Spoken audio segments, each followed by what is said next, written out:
Hello and welcome to another exciting episode of Wave the Brush with me, your host, Kris, aka the Name Butcher, aka Hey You, Get Off My Lawn, aka Kris, you're being creepy again. Wave the Brush, the most informative 120 minutes on the internet on the wargaming lifestyle. We'll talk about painting, terrain, conversions, and everything under the sun, meaning no topics are barred. We'll talk about anything and everything. So if you're a first-time viewer, be warned, because we can go off the rails pretty darn fast around here. So if you want to help keep the conversation on track, ask good questions. Mind you, though, there are no dumb questions.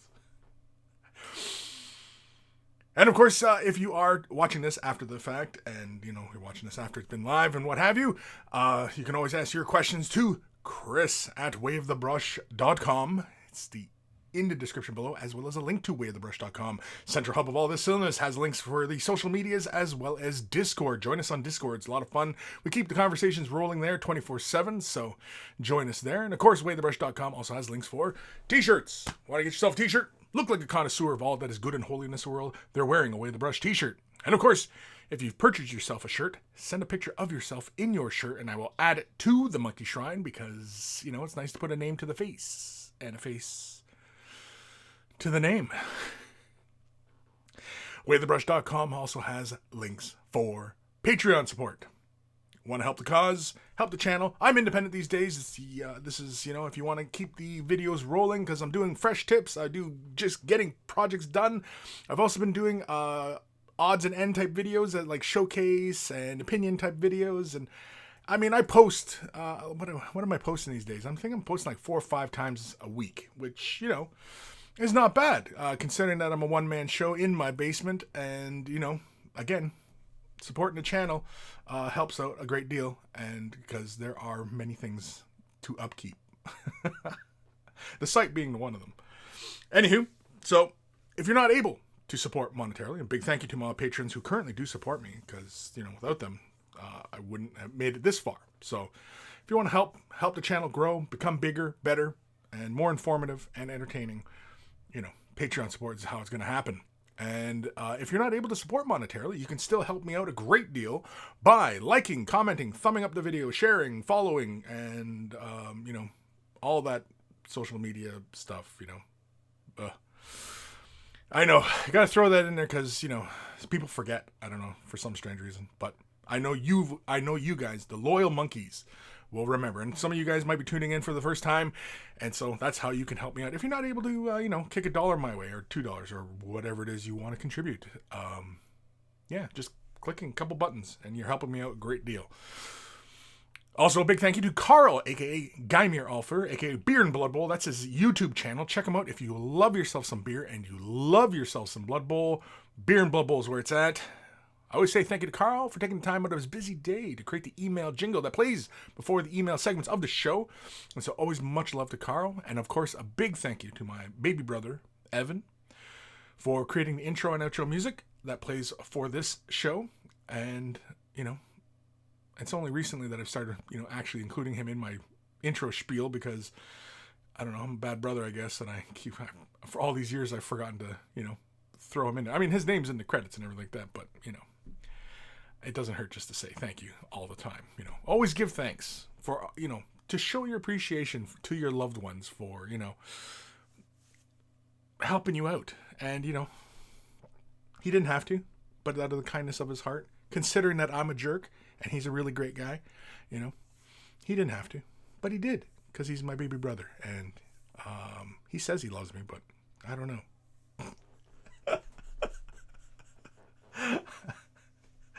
Oh man, who's joining us today? I can see old man Logan over on Twitch. Hello, Kris. Happy. Oh, you know what? I forgot to turn on the chat. I don't have the chat running down here. Oops, there we go. Now everybody can see their name. All the monkeys can see all their names down here. Because I know so many of you out there are going, I want to see my name in print, and I want Kris to react to my things. Because I'm going to swear at him and call him mean things, and he'll respond to it. So, old man Logan, hello, Kris Monkeys, happy Saturday. Finlay Robertson, woot, woot. Is it Woot WOOT or is it W00T? Because I know it as W00T. Because, that's how old I am. TH. Hi, guys. Hi, TH. Fire Drake 18. No need to fear. Fire Drake is here. Ooh, that sounds like a slogan already. Finlay Robinson. I are painting. You are painting. What are you painting? Are you painting? Is everybody self-insulating? I hope you're all self-insulating. Because that's actually the next step in self-isolation is self-insulating, right? So you can always self-isolate, but self-insulate is the next phase of being even more cautious, self-insulating. That's taking that's taking the isolation thing even further. Like you can be self-isolating. Even before this crisis, you could have been self-isolating. I've been self-isolating. But self-insulating, that's another level of protection.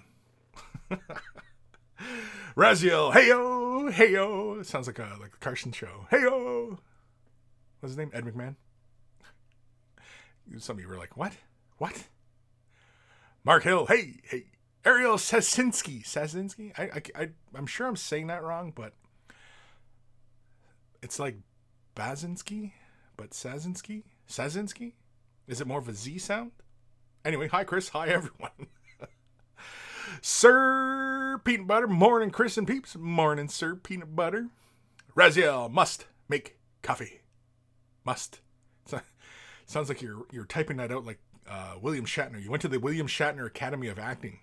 Must make coffee. Or Christopher Walken. I was going to try to do a Walken, but I can't do it. I'm feeling too stupid. I'm on my last cup. And, it's been a while, so I threw some cheer into it. So I've got a little bit of cheer going on. I've had my coffee with cheer. And, yeah. Not too much cheer, because otherwise, this whole show would get really sloppy. Waitlander 11. Howdy at 3 a.m. from Australia? Wait, 2 a.m. now. Wait.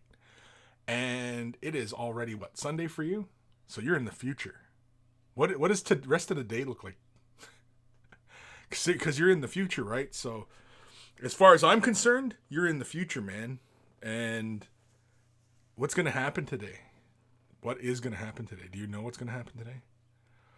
Because otherwise, what's the point of being in the future if you don't know what's going to happen today?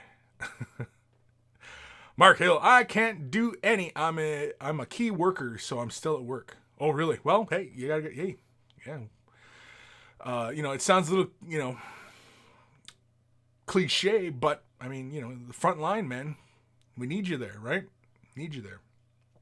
Even if you're stacking boxes, driving those trucks, moving people around, helping people, whatever you're doing, I'm sure it's for the good of your community.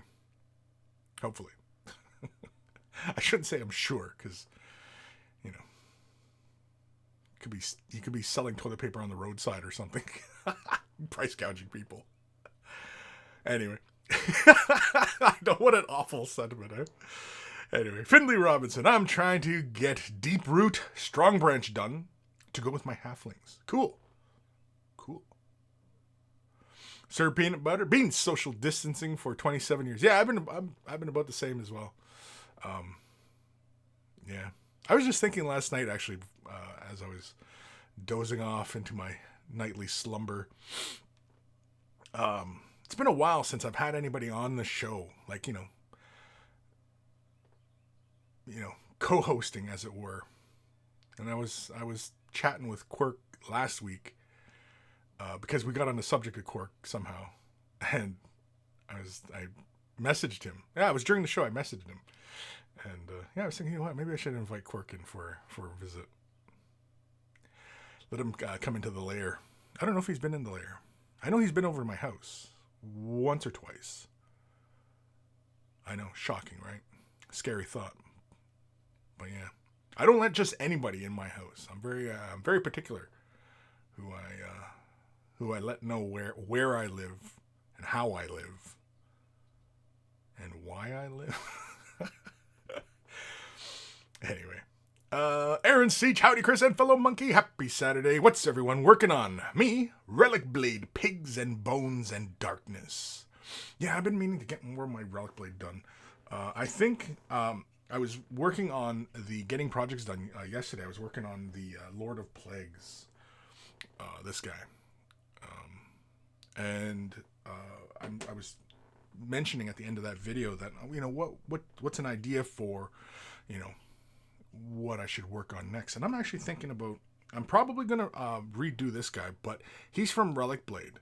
And he's this stone golem. And I really like the sculpt. This is just a really fun sculpt. And so, yeah, I'm thinking I'm actually going to redo him. So I'm probably going to strip him and redo him. And he's covered in cobwebs because I was spraying cobwebs the other day. And so, like, my work area, I got, like, cobwebs all over the place. I'm like, oh, was there a spider in here? Oh, no, it was me playing with the cobwebs. Don't ask why I was playing with cobwebs. But, yeah. So I'm thinking he might, unless somebody else comes up with a better idea, but I might work on him for getting projects done. Just because he's been on my desk for, like, ages now. And, yeah. Because I got the gnome done. Yeah, the gnome's done. The fox and the gnome. The fox and the gnome. And, yeah. Where am I? I don't even know. The Heretic Scott. Hey, all. What are we working on today? Don't know. Ghost Starman Deluxe. For real, the disrespect in Warhammer reveal chat was ridiculous. Everyone was like, geez,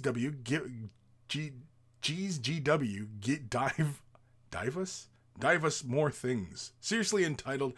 Admittedly, last week's was better, but there was some good stuff. Yeah, I watched it this morning. The part 2 of their big reveal of, like, you know, what's coming up and stuff. And I wasn't disappointed at all. I was, you know, I mean, unless they're saying they're redoing, you know, new Eldar models, every reveal is disappointing to me. So, you know, but I thought I didn't see anything wrong. I mean, like, you know, some Lord of the Rings, great. Keep those fans happy. Lots of Age of Sigmar, keep those fans happy. A little bit of 40K, keep those fans happy. And everybody else with the new animated series and stuff like that they've been putting out, you know. And they released, what was the last thing? Oh, it was the discount on sales. So whenever they start shipping again, everybody gets a little discount on stuff. And I thought that was kind of cool. I mean, you know, obviously when GW, you know, gets back to work and starts pumping the stuff out again, obviously they got a bit of catching up to do, because I'm sure as a company, you know, just like every other company out there, you know, they're looking at, you know, oh my gosh, because, you know, unless of course they're getting some sort of bailout from the government or, you know, what have you, but I don't know. But either way. Harry, Coffee, and Kris, bad Shatner impression. Is there a good Shatner impression? I know, was it Kevin Pollak? He does like the best. He's the best. Man, I forget the last. TH, what's cheer? I've started putting Bailey's in my coffee. Cheer? Yeah, I've got some whiskey in mine. Yeah, when I say cheer, I mean hard alcohol. It's usually whiskey. When I'm talking cheer, it's usually whiskey. Because I don't put rum in coffee, because that's nasty. I don't put vodka in, because what's the point? And whiskey, yeah, it's got the right amount of flavor. It's got the right amount of kick, and, you know, I like whiskey. Whiskey's good. Even though I'm not supposed to be consuming much of it, and I don't. It's a blue moon nowadays for Kris to consume alcohol. Blue moon. Like, blue. The bluest of moons. How did that expression even come to be? A blue moon. Once in a blue moon. What's a blue moon? Is there such a thing as a blue moon? I've seen red moons. But blue moons? I've seen full moons, half moons, quarter moons, new moons. What's a blue moon? I don't know. Raziel, Quirk actually had a game with MWG Dave recently, and I was surprised to see him. Okay. Was it a new game or was it a replay? Like, was it a game from like a year ago or 2 years ago? Kane 8. No wonder you looked so fuzzy. It was set to 360p. Ha ha ha. Ha ha ha. And that's a good name too. Kane 8. Kane 8? Like Cornate? Ooh, is that like Cornate? Ooh, is that a play? Lord Krabby, sup, Matter Flowers? Sup, Bone Ripper. What's up, chat? And how the hell is Kris this fine day? Kris is not too bad. It's not too bad. The sun is shining. After the show today, I think I'm going to try and get to some of the yard chores as the ground is starting to firm up finally, at least in my parts anyway. So, yeah, probably get to some yard work today. Probably. Unless, of course, come up with something better.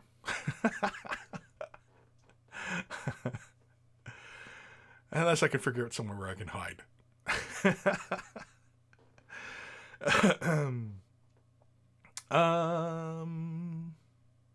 Kane 8. They did have a new Harlequin. Yeah, that Harlequin, those two models, I remember that graphic novel when that came out like a long time ago.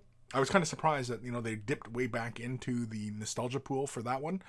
I was not really aware that was a character everybody wanted to, be part of the current 40K universe. But what do I know? I was thinking, like, if they're dusting off nostalgia, they definitely should redo Gaunt's Ghosts, because there are I have a model version of them. And I think there's 2 actually iterations of Gaunt's Ghosts. But anyway, another one too I thought would be fun is like the Last Chancers. I'd like to see the Last Chancers make a comeback as well. Both Imperial Guard, but they're just, fun characters, But anyway, yeah, and then the Sister of Battle is like a very dynamic pose, and the Harlequin isn't. The Harlequin's pose is very is very subtle. He's just kind of stalking forward.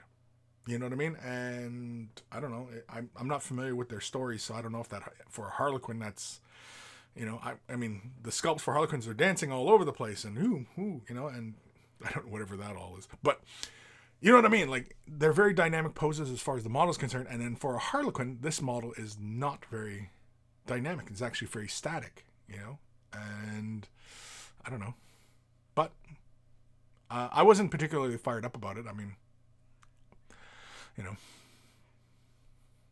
again, new Eldari. I want new Eldari.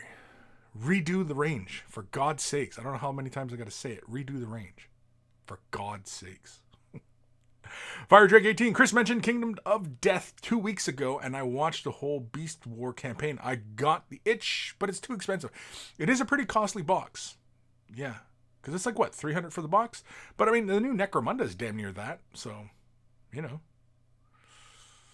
where we see value. Bone Ripper, my bro was a high elf play back in the day. He was happy with them. Yeah. Raziel, Kris, did you see Astartes Part 5? If not, you should treat yourself. Oh, I watched it. I watched it when it premiered. I watched it when it was live at 5 o'clock Eastern Standard. Yeah, it's great. I love what that guy's doing with his little slice of 40K. I mean, he's telling, visually, he's telling an interesting story. It is something interesting as far as something that, even somebody who's not that familiar with 40K can kind of get into. People who are really into 40K, can nitpick all the little details of it all.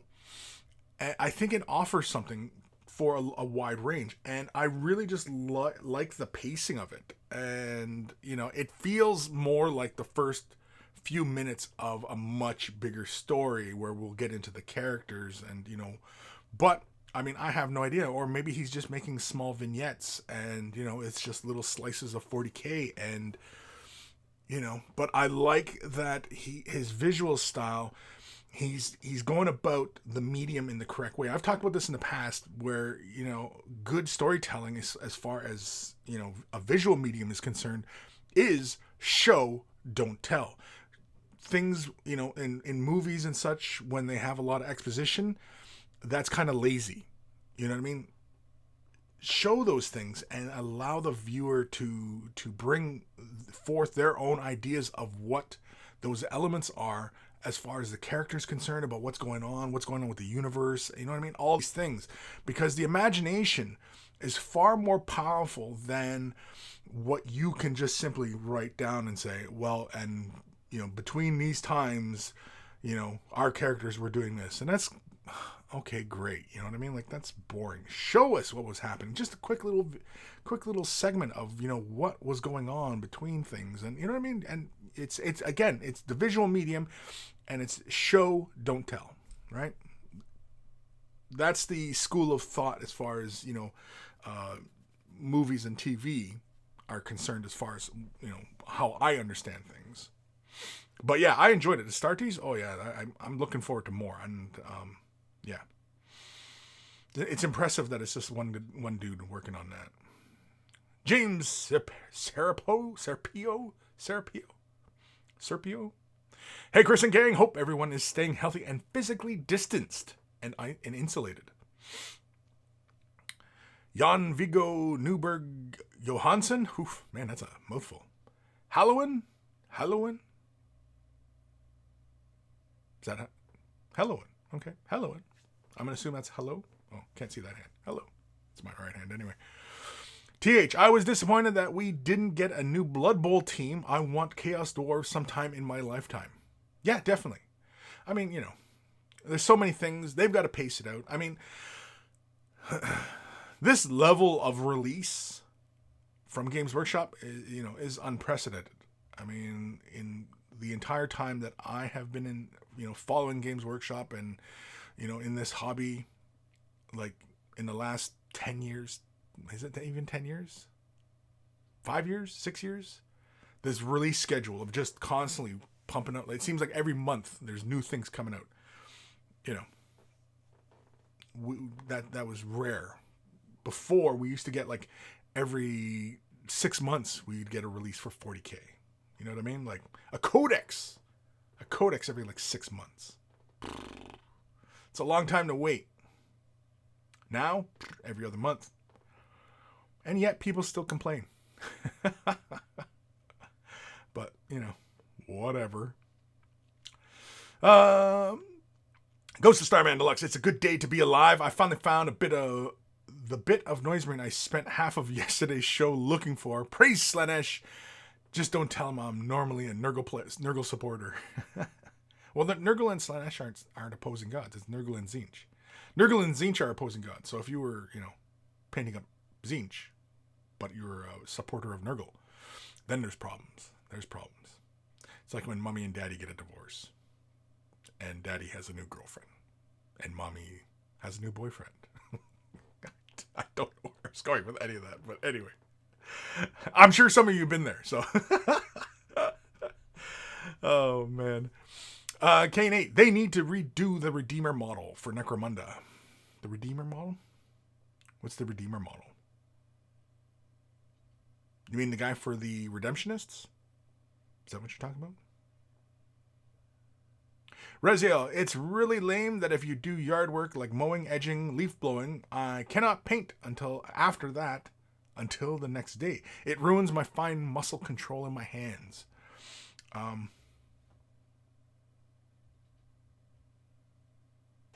Do those hand grips so that, you know, when you're actually doing work, that it doesn't, you know, disrupt you.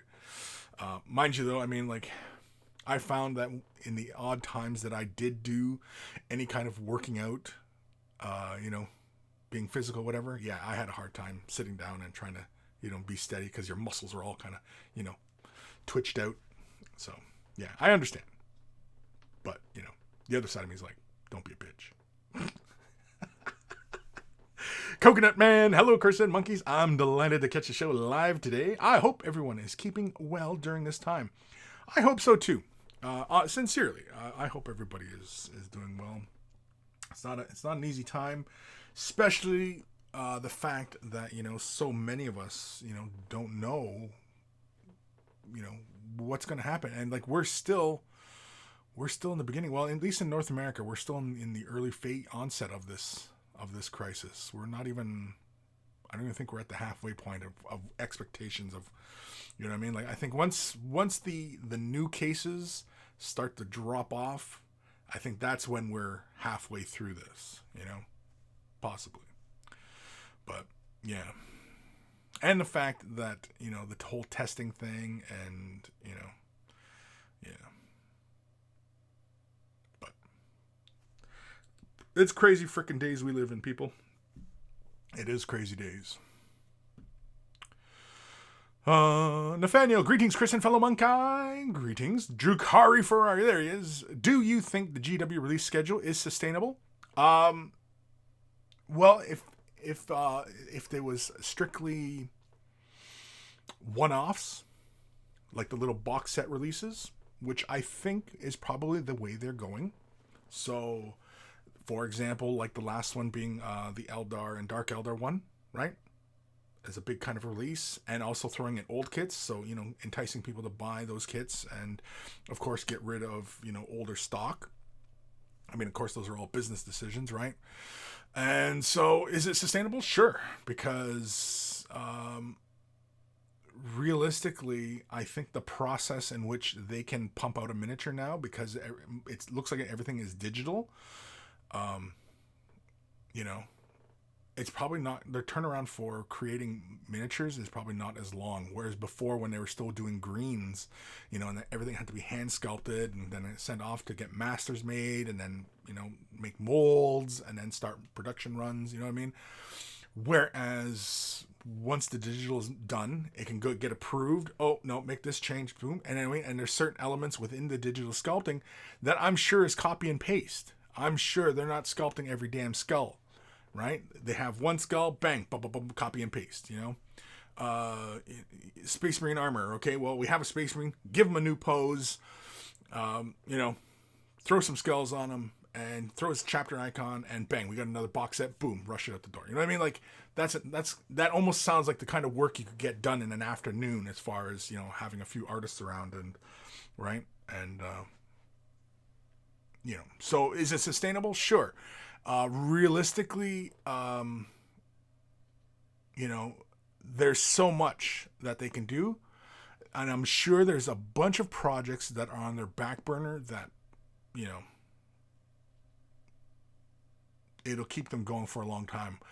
And I mean, I'm sure their release schedule, I'm sure they've ramped it up, because I'm sure this is a point where they want to push it as far as, you know, getting their models out there, you know, of course, making $1, right? But also, I think because of this move where they want to get into other arenas, you know, push their IP, you know, create short stories, visuals, books, movies, all these kind of things, right? That, and of course, branching out to other companies like Bandai, and somebody else is doing something else with them, isn't it? Is there another model company doing something with them? Oh, McFarlane, right. McFarlane's supposed to be doing action figures, right? So they're branching out. So because logically, I have no idea, and I'm talking completely out of my ass at this point, which I always am. And I think because they want to stay ahead of 3D printing. Because 3D printing is catching up really, really fast. It's becoming more and more affordable. The resolution's getting finer and finer. And the capacity to print an actual colored model is, you know, is around the corner where it's going to be available for everybody. And, you know what I mean? Why would we have to buy our models when we could just simply get the files, right? And for them, when that day comes, I'm sure it'll be just as easy as we release a new file. Boom. Buy your brand new, you know, Space Marine Lieutenant for 3D print. Boom, it's right there. Great. Everybody downloads it and you buy it, you know. And I'm sure they'll charge a lot for that file because, you know, I'm sure they have to make it sustainable, right?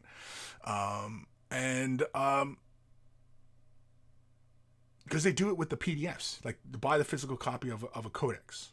Well, it costs the same damn price as, you know, getting the PDF, which is ridiculous to me, because like when you buy a Blu-ray, you get digital copies as well as discount codes to, download the file or, whatever, right? And so you can have it on other media. And I don't know why Games Workshop doesn't do something like that, where when you buy the actual physical book, it should give you the codes to download the digital version because you bought the physical version, right? It's just like when you buy an album, you should be able to download the digital versions of it because you bought the physical copy, which was the most expensive version of that product you could buy.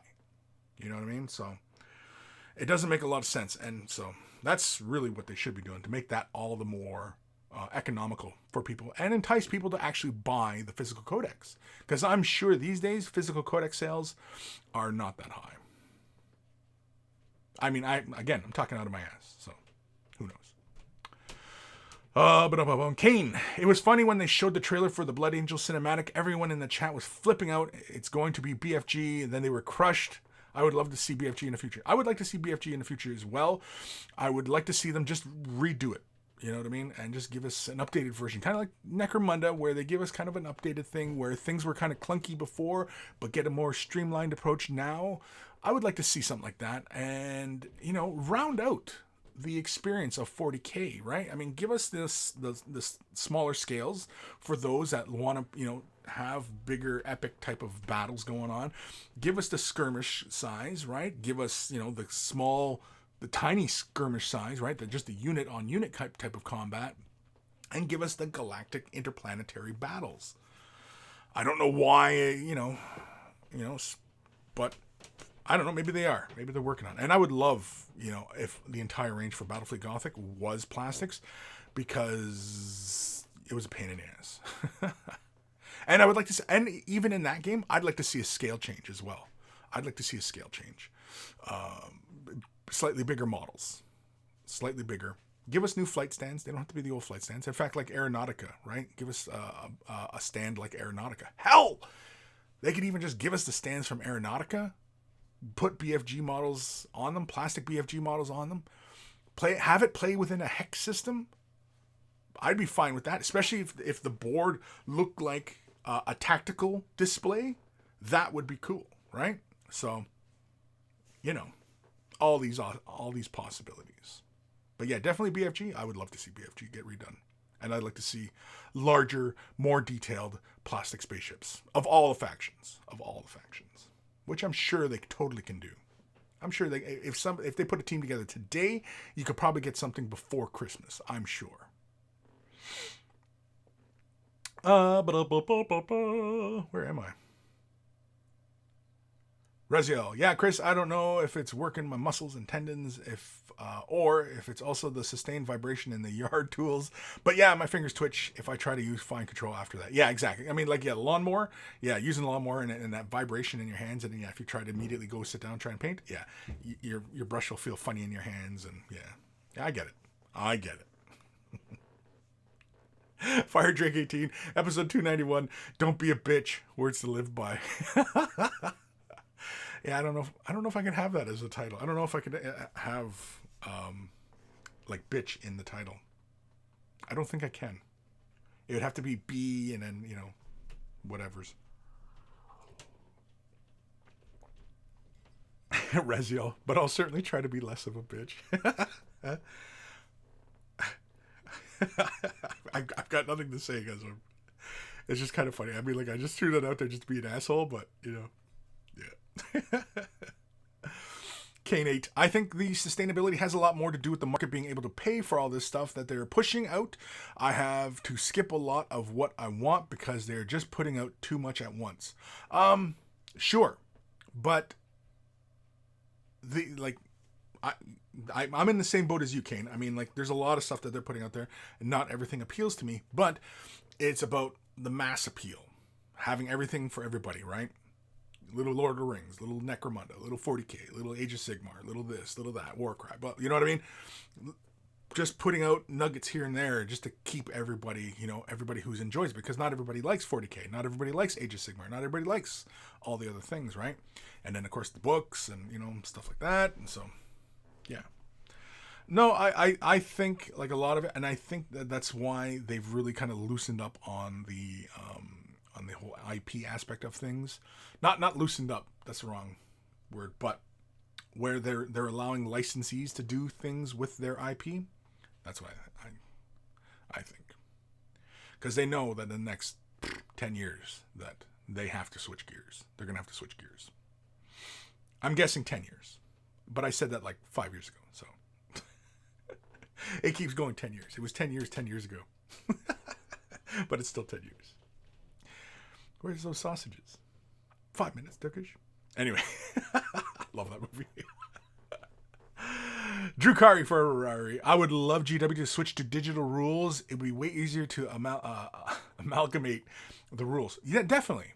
Right? Especially if they're pushing their digital content, that when they put out new codexes and erratas, that when they redistribute, updated rule books and stuff like that, that you can just simply update your current rule book so that in print it's already there and you don't really have to rely on your errata because the rules were already updated in your codex.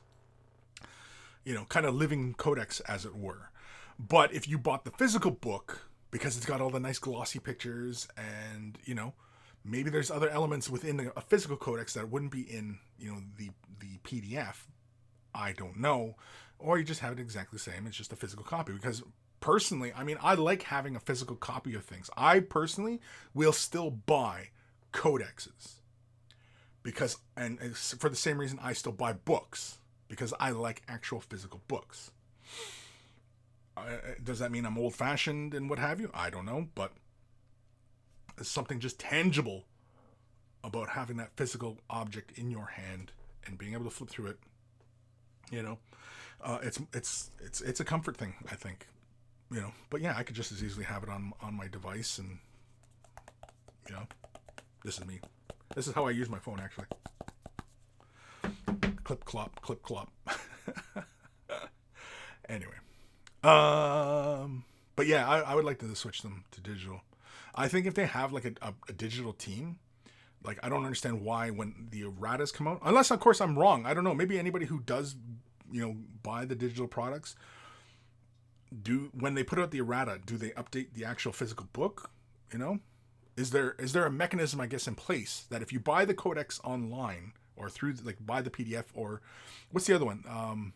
It's a PDF and there's something else where it has the hot links in the document. But anyway, when the errata comes out, it should update that document, or you can re-download it. You know what I mean? If you purchased it, you should be able to re-download that file as the updated version. Anyway.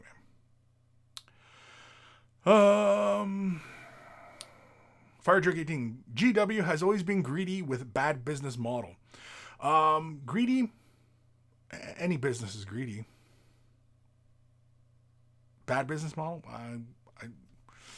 That one, it's debatable.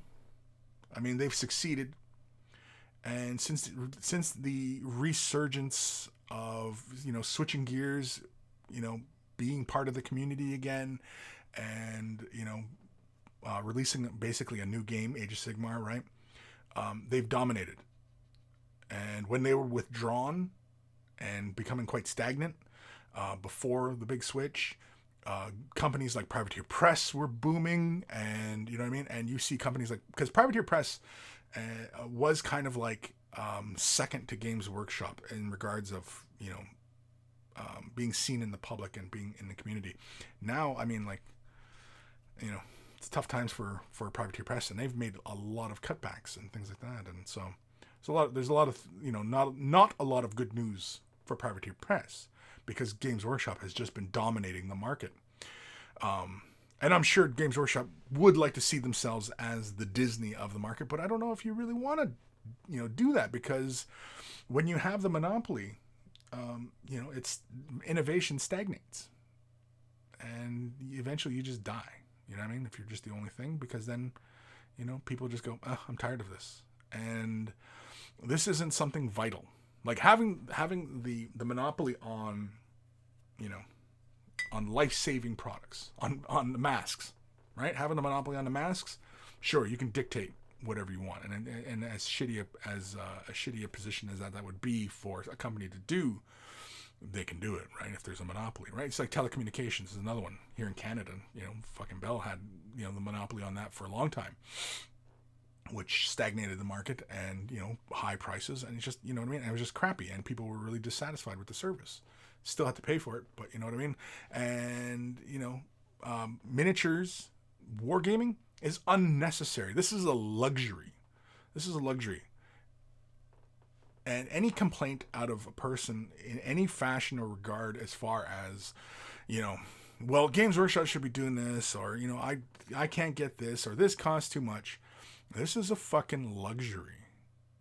And you should really gain some perspective on life, because there's people out there with far less who can't afford this kind of shit, and this kind of shit that if this stuff becomes way too expensive, they'll just drop. We don't need it in our lives. It's not, it's not essential to life.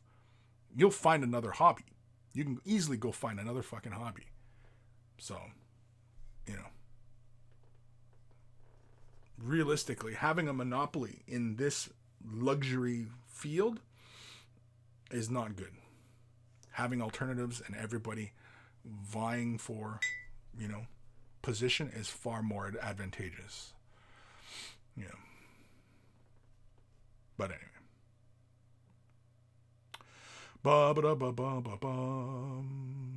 Johnny Chop Shop, Way the Brush, episode 291, pushing out little nuggets. That's gross. It's when you're not quite constipated, but you're still having a hard time. Yeah, I've been there. You're just dropping little rabbit turds. Anyway, Nathaniel GW may lose customers because they're pushing too hard. If a customer feel overwhelmed, they usually don't buy. I speak from experience as I worked in retail. Sure. Yeah, totally. I mean, if GW becomes a monopoly, yeah. But we don't need this in our lives. And this is a luxury. He'll just go find another hobby. Right? You don't need this.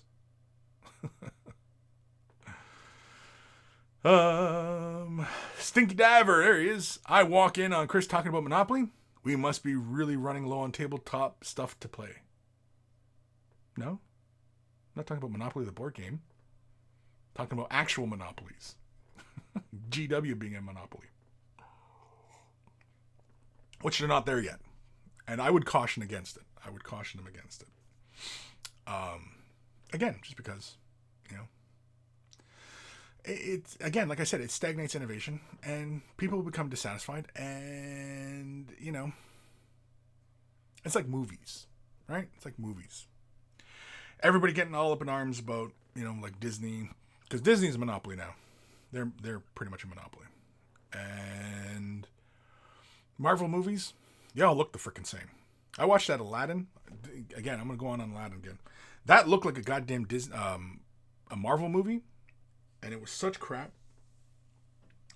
Unnecessary piece of film. It's not even film, it's digital. But,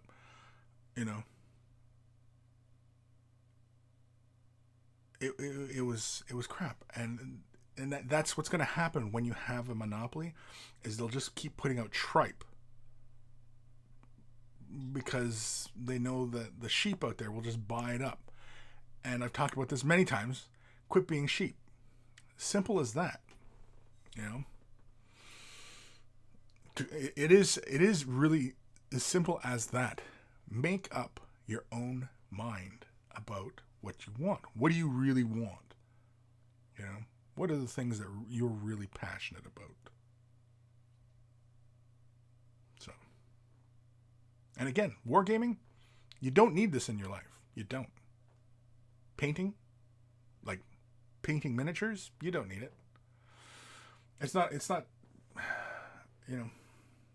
I can't say it's not a really good life skill, because manipulating small objects does have its place, but otherwise, miniature painting, it's not an art form that will survive the ages. That,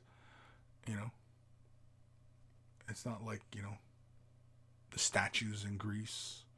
It's not like the paintings in the Louvre. It's not like that. It's not anything like that. And the thing is, too, water-based acrylic paints, they don't last that long. The light fastness, if you look at the light fastness of most acrylic paints, it is really not that long. they got like a 50-year shelf life, and then the color fades, and they, so no, it's just a hobby. It's just for fun. Don't need to take it seriously. Nathaniel, episode 291. You don't need this. You don't need this. You don't. James Shapiro, for our hobby, I'm worried about smaller competitor companies surviving the global shutdown. Corvus Belli makes great minis. I'd hate to see them go. Sure. Well, yeah, exactly. I mean, Corvus Belli, Privateer Press, Mantic, who's another small miniature company, like smaller than GW but bigger than a garage company. Because Corvus Belli, I assume is a fairly large entity, and Mantic, I'm pretty sure, is a larger entity. I know Privateer Press is a larger entity.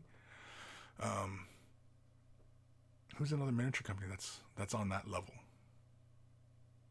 But anyway, yeah, the companies, those guys, yeah, they're going to get hit hard. Again, but everybody's going to get hit hard. Everybody, again, like we're still in early phases of this, right? So, still in early phases. And time will tell. Maybe the horror that people are, in the projections that people are seeing, maybe it's completely off. That would be good. I would be happy with all the doom and gloom that we're hearing right now if it was less than that. And it wouldn't be a fault of those that were like, well, this is potentially what's going to happen. It's pretty bad. And it wasn't. That's actually a good thing, because that means that somewhere people were stepping up and making sure things didn't go quite as bad. It's like Y2K. Anybody who remembers Y2K. Y2K, it was a lot of scariness. People were like, oh my God, the world's going to frickin' end, and blah, blah, blah, And then it came, nothing happened. And everybody's like, ha ha ha, what a frickin' joke, But that was because the people who were responsible for making sure of that switch and updates, it happened where it needed to happen, and, nothing really bad happened. But we put it off as, it was overblown hype and blah, you know what I mean? And so I would like this COVID-19 shit to be like that it was overblown, and you know what I mean? But I think the stack of bodies so far is telling a very different story. So, again, time will tell. The Heretic Scott, if you're getting worked up, overly upset because of something lacking in a particular hobby, then it ain't the hobby for you. It ain't a hobby for you. No, exactly. If you're upset about shit in this hobby that ultimately does not matter in your life in any way, shape, or form, same with like movies and things like that, man, you need to unplug and really gain some perspective. It's really what it's all about. It's gaining perspective. And, those that are in a position of privilege, that can be their primary concern, is quite laughable. And again, those people really need to gain some perspective. Rezio. So you're saying, Kris, I need to repaint all my minis and lacquers. Yeah, pretty much. Kane. Fantasy Flight and Simon. Oh yeah, okay, Fantasy Flight, yeah. Yeah, because I forget about Fantasy Flight because, they started doing the Star Wars miniature games, and so, I forget to put them in that same category. And Simon, yeah. Or Cool Mini or not, or is it just Simon? I don't know. Simon? Seaman? Do they really go by that? No, it can't be. Come on. Come on. Simon? They don't really, is that how everybody says it? Simon? Seaman. They're saying seaman every time they're talking about Cool Mini or not.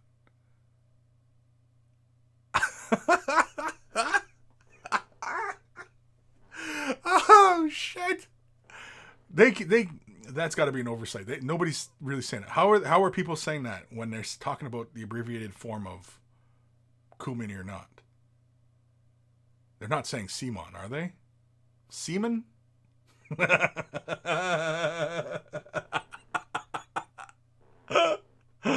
Oh Oh my God. Old Man Logan over on Twitch. Episode 291. It's just a hobby. It's just for fun. It is. And that's what it is. It's a hobby. Hobbies are luxuries. Hobbies are luxuries. You know, it's not surprising, realistically, it's not surprising that so many people don't know about Marvel or Warhammer or, you know, Lord of the Rings or, you know what I mean? That's not surprising because those are hobbies. Those are luxuries. There's so many people out there, even in your in your communities, who've never heard of it because it's not on the radar. Why? Because they don't have fucking time for it. Because it's a fucking luxury. And so you should consider yourself lucky, supremely lucky, that you can get worked up about this bullshit because you are in a position of, you know, privilege. So, again, it's perspective. Where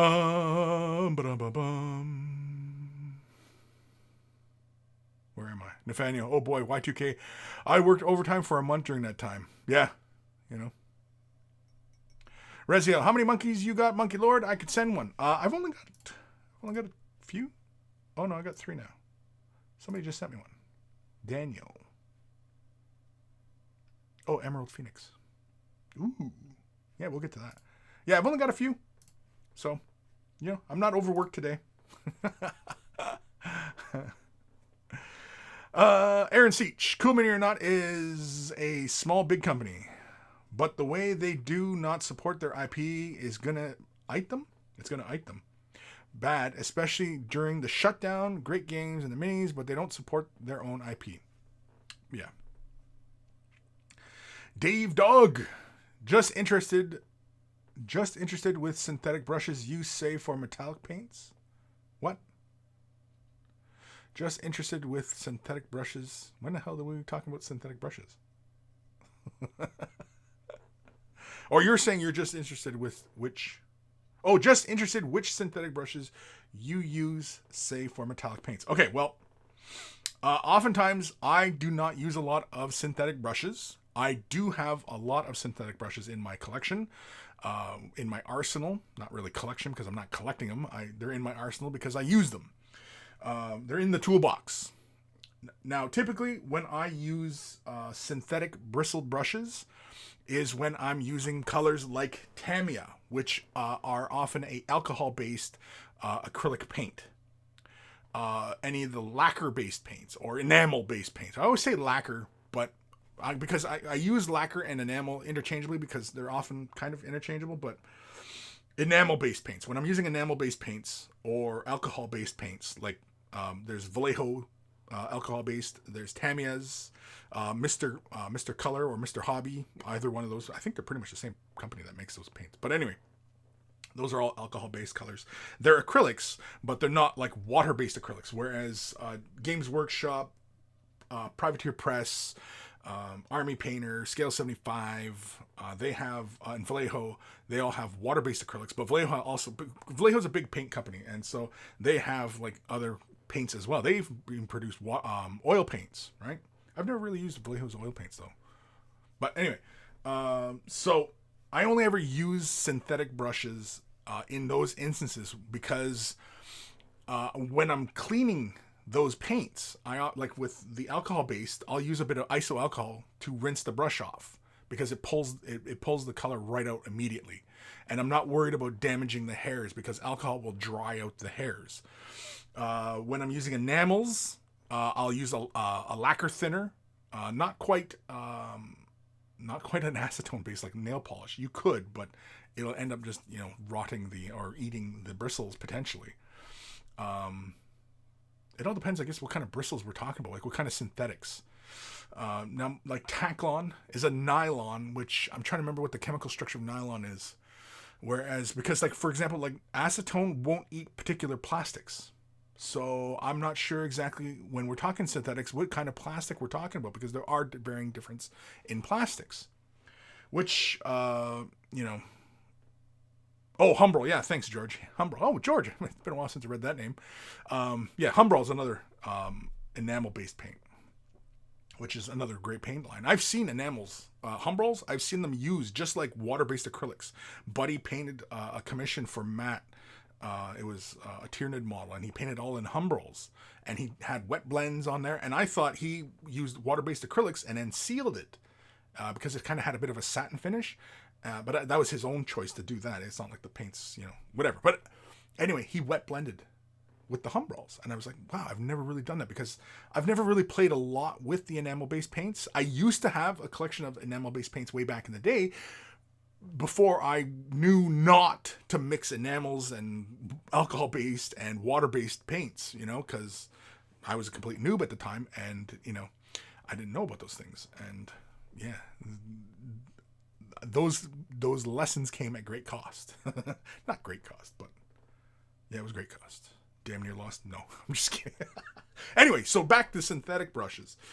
I only ever really use synthetics in that regard. Not as throwaway. Like, for example, like I have this brush here that is usually sitting on my desk, and it's an army painter. It's a synthetic, and I use this when I am doing any kind of work with Tamiya colors or enamel based. Typically, I'll use this brush actually when I'm doing some airbrushing and I'm using enamels, and I will use this brush to give it a stir in the pot. Right? If I add a little bit of thinner, or if I'm mixing colors or what have you, I'll give it a little stir in this, and then I'll rinse it off. And I'll often have like one of these older glass airbrush containers. These are one for the siphon feed airbrushes. I'll use these, and I'll have just a couple millimeters of either rubbing alcohol or iso alcohol or mineral spirits or lacquer thinner, whatever, in here for cleaning. But otherwise, the rest of my painting, though, with water-based acrylic paints, be it GW to whoever, I always use a sable-haired brush. One of my favorite brushes, like I've been using Artist Opus brushes, and one of my favorite brushes, I've talked about this in the past, is this heavy metal brush. And I've been using this brush this is a standard brush, but I do eyeballs with this. It comes to a really great point. Let's see if I can get that in the camera there. Yeah, you can kind of see it. It comes to a really great point. And this brush I use even for eyeballs. I do all sorts of detail work with this brush, and it's a standard brush. So if you're familiar with GW brushes, that's the brush. But yeah, otherwise, that's it. I don't really use synthetics because a lot of time I'm thinning the paint down to thin consistencies. Not that I do a lot of glazing or anything like that, but yeah, and I use a lot of GW brushes just because I'm used to the control with them. I like because oftentimes they are a sable blend of hairs, and so they have a nice spring to them. They have a bit of rigidity to them versus some brushes that are pure sable, like Klonsky sables, and they just billow all over the place, and so they're very there's no, whereas like a lot of the GW brushes, because they're a hair blend, they have some rigidity to them, and there's actually good spring. So yeah, anyway, Kane, Simon is right. Really, James Shapiro, Simon for me is come on. Yeah, it's come on, man. Seaman, yeah. Well, I'm just gonna say seaman from now on. Does that seem like an oversight? Do people say it as seaman? Seaman. Because if you have an accent, seaman. Ghost Star Mandalux, maybe it's a fistful of semen reference. Maybe. Sticky Diver, please someone make a clip of an exasperated Kris staring at the camera asking, semen? James Shapiro, we could split the difference and consider them come on. Come on. Nathaniel, my enamels turned into something undefinable. The pots smell like raw oil. Yeah. Yeah, I'd imagine if they sit for too long. Yeah. Yeah. I'm just trying to think. Do I have? I have Mr. Color, but I think it might be an alcohol based, or was it an enamel based? I can't remember.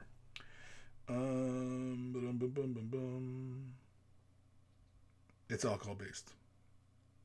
It's meth, butyl, hydroxymethyl, ethanol. Yeah.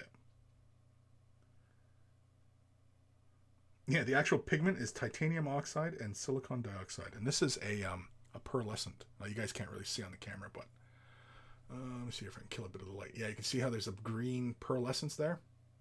Yeah. This is like, if anybody's used, yeah, this is Mr. Crystal Color. Sorry. Mr. Crystal Color. It's part of the Mr. Color line or Mr. Hobby. Can't remember. But anyway. Yeah. Real fun. I've yet to demonstrate any of those colors, actually. Maybe when I get to the Gundam. I found with those pearlescents, though, the ones that are sit on top, because they're clear, but in the light, they pearlesce. And I don't know if I've airbrushed those. I think I airbrushed something with them one time, and I wasn't happy with how they were airbrushing. But anyway. Fire Drake 18. Naomi from Sword and Steel did a really nice painting yesterday. I was thinking about the types of paint she was using like contrast. I don't know who Naomi is. I was thinking about the types of paint she was using like contrast. Yeah, I have no idea what you're talking about. Stinky Diver. Coronavirus is worse than we thought. If we're worried about harming it, if we're worried about harming our semen without our semen, what will I do when I want to come on someone? That's a bit of a stretch, Stinky. It's a bit of a stretch. That you as a sentence, it could have been. I'm sure as you were writing it, it was fucking hilarious. But reading it, that was a fucking nightmare. That was a nightmare to read. I'm sorry. I was wrong pipe. A little bit of the whiskey went down the wrong pipe. Oh, hurts a little bit. Oh, yeah. All right, let's do an email. What time are we at here? Holy cramoles. Yes, let's do an email. If you're wearing headphones, turn them up or down. But here it comes.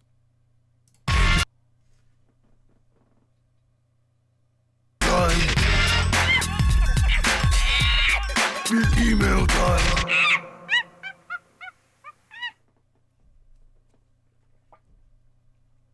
Was that it? Damn, that was it. DM. I didn't even have the email ready. I'm an idiot. This is from our good buddy Aaron. Hello, Kris and Monkeys.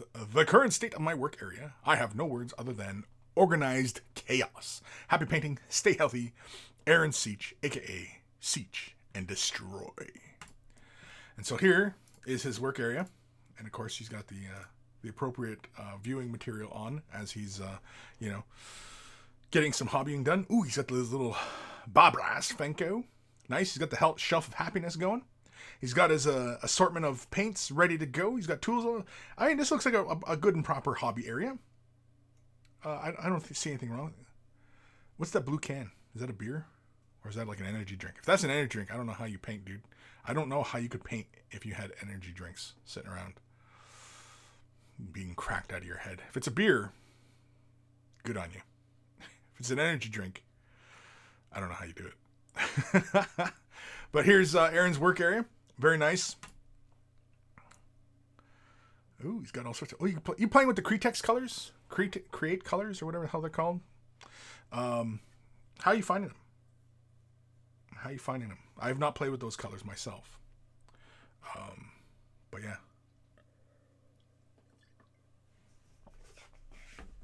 Very cool. Looks like he's got drawings from the kids as well on the wall. Or is that just mad doodlings from a madman? But at any rate, thank you, Aaron, for sharing that. And you know what? Like anybody else who feels like, sharing their work area, feel free. Feel free. Because, it's fun. It's fun to share, isn't it? Like, don't you just get a nice, warm, bubbly feeling in the bottom of your cockles You know, when you share and you say, hey, this is me. I don't know where I was going with that. Sticky diver. And yet you laughed. Oh, I laughed. It was funny. A little bit of a stretch. As a joke, though, it's, you know, I mean, it's the delivery, right? Because if I'm sitting here going, and reading this long ass sentence, I mean, it's, you know, it's not as funny. Whereas if it could just come right off your tongue. Anyway. Nathaniel, why is there a delay in the jingle? Why is there a delay in the jingle? Because moments before I started the cast today, I had my program up, but then I had to shut it down because I had to set to the wrong profile, and so I had to restart it. And usually those files sit. If you ever see like the intro music or outro music delayed, or if the jingle's delayed, it's usually it's a memory thing, because most of this stuff is stored on drives, and so usually it sits in memory. But if I haven't gone through and, you know, put them in the memory, then yeah, they have a slight delay. Sorry. Dr. Santos, hello all. Hello. Reporting live from a temporary living area. How are things going for the monkeys and the monkey lord? Things are going okay. A temporary living area. Are you self-isolating? Are you staying away from the family? Is that what's going on there? Stay safe, and hopefully, you know, hopefully it's not serious.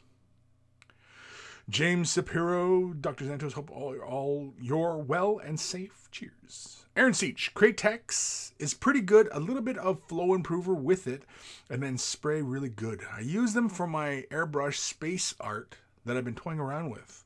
The blue can is game fuel. Oh, for when you're gaming. Oh, it's for when you're gaming, right? Right.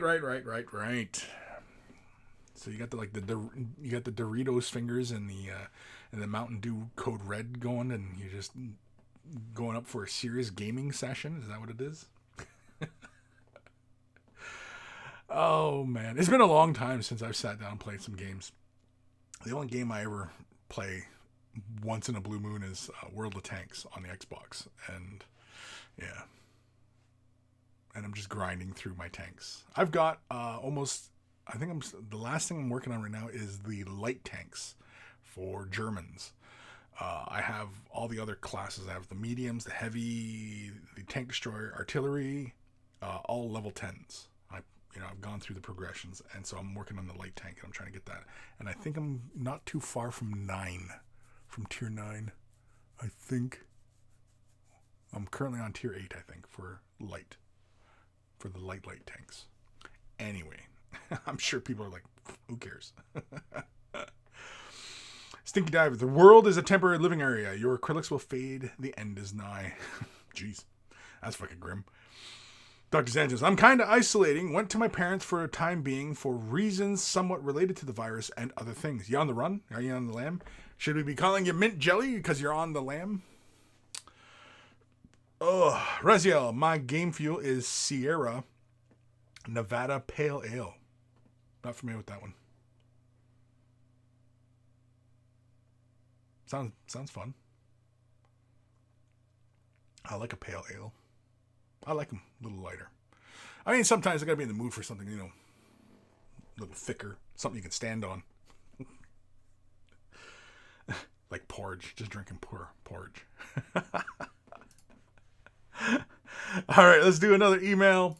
This one is from our good buddy Dirk. Hello, Kris and Monkeys. Just another Gellerpox I'm working on. I want them to be ghost-like or appear like apparitions mostly. I stopped after I had to think about how I wanted to proceed with the bug on his arm and if the horns needed more. Thanks in advance for any suggestions. So he's working on the Gellerpox. Let's see, let's switch cameras here. There we go. And so here is... I like the highlighting you're doing. I like the flesh. Now, we had a look at his Gellerpox from last week, and I really enjoyed the bright colors on them. He had the blue and the purple going on. The bug flesh. I would take a departure from the bug flesh. I would do those kind of in a stereotypical kind of fashion, just because it's kind of special, and you want to differentiate them from the rest of the Gellerpox, but like have those little arms being like a dark gray or even a black, or shit, even go into maybe other colors. You could even go say like a dark purple if you want to stay within your color palette. If you want to stay within your color palette, yeah, go with, or even your base tone, add black to it and highlight up. You know what I mean? And if you want to stay within the color range, you could just simply deepen up the purple or deepen up that blue, and do the insect body form in that, but make it darker, make it separated in a sense, but also still part of the model, and not too dissimilar, right? Oh, another fun one too. I mean, if you wanted to keep it in that blue form as well, you could do his tiny little bug arms in that purple. Blend up his arms, the little hairs that stick out from his like thorax or whatever. You can blend those down as purple. You can keep that blue element, kind of mirror.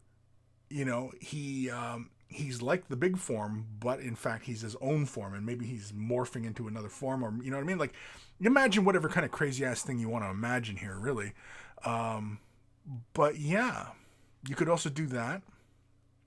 And instead of blue eyes, I'd probably went with bright green eyes, or even the red eyes. The blue kind of gets lost within that blue, and I think that might be a bit of where you're kind of looking at it, going, oh, what can I do here? What can I do? And yeah. Yeah, I would change the color of the eyes. I'd probably go with that green. Either like a darker green, or not the same as the pants, but in that similar realm, within that range. Just to tie your use of colors, because really you have a lot of color going on. You have this blue, you have the purple, you have the green, and then you have these reds. And I often caution people against using so many colors, but like, for example, if I was going to go with this kind of color scheme, I probably wouldn't do the pants the green. And in fact, if I wanted them to be green, I'd probably desaturate the color. I would add a little bit of gray to that mixture and desaturate the color so that it's not so vibrant, and have just that interplay of that blue and the purple be the dominant factors on the model, and have gray as the pants, or beige, or if you want to go with the green, then go with a desaturated green. Just add gray to those colors, and it'll knock the vibrancy out of it. And yeah, so that's kind of where I would go with it anyway. If I was, playing around with it. Comments. Damn, where am I? Aaron Seach. I stream Overwatch on Twitch on Friday nights. So yeah, that's what the game fuel is for. Keeps you alert, but not cracked out like most energy drinks. Right. Yeah. Yeah, I'm occasionally forced to view some Overwatch gameplay. My daughter plays Overwatch. She loves Overwatch. She has many hours logged in on a lot of the characters. I don't mind it. My wife can't stand it. Just because there's so much color and crap going on the screen. It's like, oh my God. And of course, too, we're often watching it on our TV, right? And so it tends to be, this display that's much bigger. And, it's a lot of colors flying at you. And, I was just thinking that maybe we just take a couple hits and then just watch the colors. But James Sapiro, if you're in Ontario, Creemore Springs is a nice game fuel. I've never heard of Creemore Springs. Send me a link. Creemore Springs, like, is it like really sugar? Because like I don't do sugars. Sugars is the devil. So I don't do a lot of sugars these days, especially like sugary drinks. But mind you, though, I've been bad the last week, because I love when Pepsi Retro is out. Pepsi Retro is my favorite. because it's made with sugar.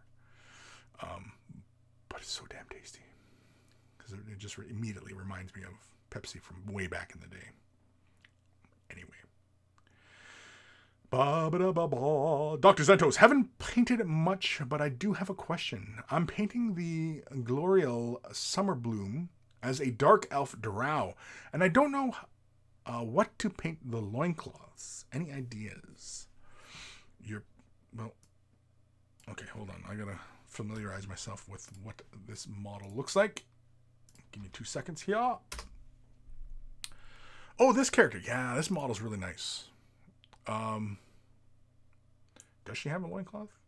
Or it's just that tabard running around her, right? Oh, that's a terrible picture. Do I have it on my screen? No, okay. Making sure I'm not on my screen. Okay, well, I mean, they painted her in the green, but they have the leaves in her hair as a green. I mean, are you, like, where's the chat? Where's the comment here? Dr. Xanthus, I haven't done much painting question, but I'm painting the as a dark elf, drow, and I don't know what to paint the loincloth there is. Well, if you're painting her as a dark elf, then she's what? Going to be really light, or she's going to have dark gray skin, white hair, and the armor, I mean, or the rest of her outfit, I don't know what is it?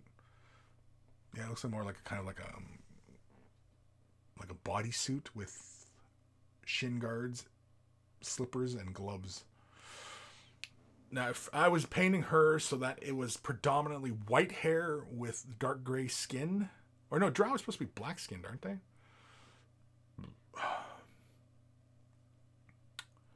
I'm just trying to think, because she has the leaves. I don't know. You could paint the leaves, I suppose. I wouldn't do them green. I mean, you could do them green, but I wouldn't probably do them green. I'd probably do them in fall colors. I'd go with fall for the leaves, for those leaf details. Yeah, I would probably stick within not so bright yellows and oranges, a little bit more muted.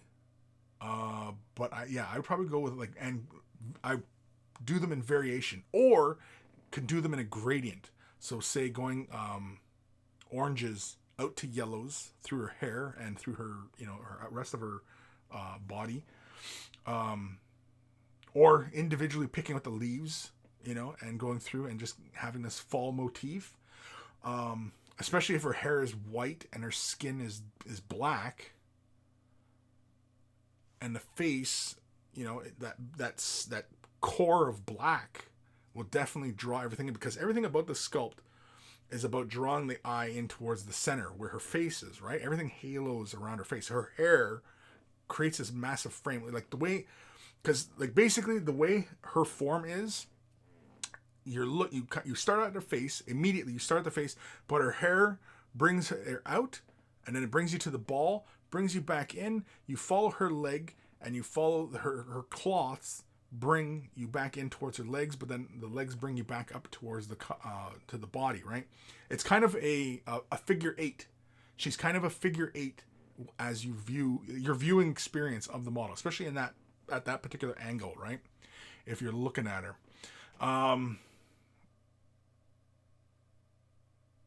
As far as the bodysuit's concerned and the armor, or her armor or whatever, I'm just trying to think of what would look really cool. Is, I don't know if you'd want to do it though, but I'm thinking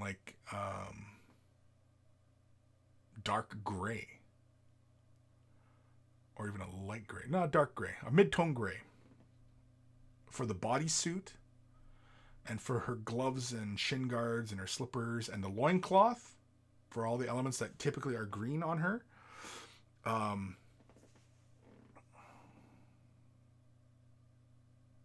Wouldn't go black. Could almost go a dark brown, just to tie the fall elements in together. Yeah, because if you do her skin black, you don't really want too much black on the model, because you don't want to really kind of interrupt the flow, especially if you want to do a really nice kind of paint job on her. It's a really nice looking model. Is it plastic or is it a fine cast? Looks like it's a fine cast. I kind of wish that was plastic. Or it's resin. It's not a fine cast. Is it a resin or... Let me see here. It's from Forge World, so it's probably resin. I'm just looking at the unpainted version.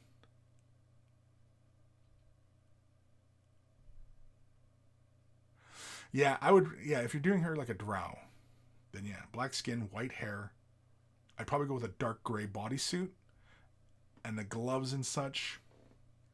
Because I'm thinking of the dark gray would look cool with the fall leaf element, right? If we're going with the fall leaves, right? Just to throw some color on the model. But the gloves and hands and stuff like that, I mean, you could do them like dark leather. Could even go with even... Oh, yeah, you know what? You could even make them look like a dark red leather. Like a dark red leather. So she's wearing a gray suit. Dark red gloves, shin guard, slippers, you know what I mean? Loincloth has it's like almost black, but blends out to a red, a dark red. And then that would tie in with the oranges and yellows, going for brightness.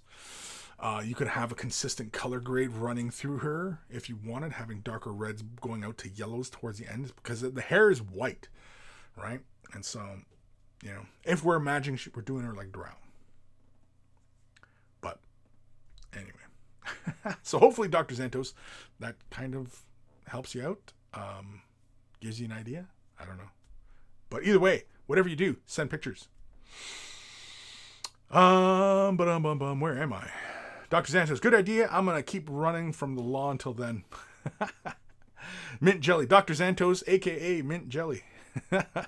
Dark Commission. Hey, Kris and folks. Hi, Dark Commission. Nathania, Kris, what about complementary colors on the Poxwalker? Orange for the loincloth, etc. Again, it's a lot of color, right? Because he's already got this really strong blue element with the purple, which are very cool colors. And doing that, the cloth as an orange, sure. But I would probably be more inclined to knock it down a bit. Again, having 3 colors, it's kind of tricky. Having 2 colors being very dominant, it will create a very aesthetically pleasing looking model, but you start throwing too many colors on there and it looks very garish and kind of clownish, right? And I realize that the model is supposed to be fairly light feeling, and you know, it's not, you know, serious or gross or, you know what I mean, or any of these kind of, you know, vibes. But yeah, you could totally do orange, sure. But if you're going to do orange on that kind of color scheme, which would look pretty cool, I would probably go with more of a browner orange, highlighted up through more closer to like flesh tones, so it wasn't so saturated. I'd desaturate the orange. It'd be orange, but it'd be a desaturated orange on top of that strong blue. Yes, but that would make that bluish quality of the skin a lot brighter. The purple is actually kind of light and not really that saturated. So, but yeah, entirely up to you. But yeah, the blue-green combo, I always think of Captain Planet whenever we have that blue-green combo, that's especially when there's similar values. Yeah, I always think of Captain Planet. I don't know why. I'm crazy, I think. James Shapiro, Creedmoor Springs is a brewery. Oh, okay. Never heard of it.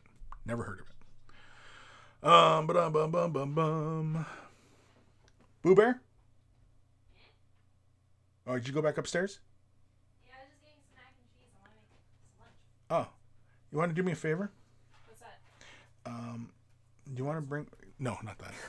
Do you want to bring me down my glass and bottle on the table, please? There's multiple glasses. My glass, my typical glass that I usually... Because I'm out of beverages. Anyway, sorry. Fire Jerk 18. Thank Kris. I may go with a darker green for the eyes and the purple bug. Yeah, I think so. Like, if you're gonna leave that blue as far as the bug, yeah, I would do like that purple that you have like up his claw, so he feels a bit like a mirror of the main form, right? Because it's kind of like his arm, but you'd have like the purple running up his arms, and say like, you know, those little spiky hairs. You know, you could do those purple. Do a darker green for his eyes just to make it stand out, and so that you don't have so many colors at play. And doing the eyes blue, it feels like they get a little bit lost on the model. I would go with something a little bit different. You could also go with like a red, just to tie in with like the red elements on the model. again, yeah. There's a lot of different directions you can go with it. There are none on the table, mighty. What? Right on the table, I don't see any. The bottle on the table, but the glass in the cabinet. My little glass. Do you even know what I'm talking about? No, because you're just saying the glass in the bottle. What 'Kay. the hell are you talking about? On the kitchen table Okay. is my bottle. Alcohol? Yes. And my little glass. Thank you, honey. The Adepticon one? No. Dude, you have so many glasses. Mike's, when I'm doing this, is that Adepticon glass is a freaking big tall glass. No, the little glass. I thought you had little shot ones. Not a shot glass. Just my drinking glass. That has the same logo as the bottle. Oh, are you drinking on stream, dude? No. God damn it. Anyway, where am I? Dr. Santos. Dark gray skin, red hair, golden armor. Is that typically the drow? I thought drow were typically black skinned with white hair. Am I off? Sorry, I'm doing a thing on drow. Well, I see drow now with purple skin and white hair. There we go. Yes. Excellent, honey. Thank you. Very good. Breaking one open on the stream. Okay. What? You're breaking one open on the stream. I just need a little something here. Holy moly. Good God. So anyway. Give that back. What? Get out of here. So anyway, with the drow, yeah, they're okay, like a dark gray skin, white hair, I see, with the purples. You can totally go with that as well. With the hair, though, being white and having those leaves in the hair. Because, if you went with the green leaves, I don't know. So that's why I was thinking of something a little bit more fun, like the fall leaves. But you could just as easily do the leaves, say, in more neutral tones. And, to go within that white hair. Because, the white hair isn't going to be pure white.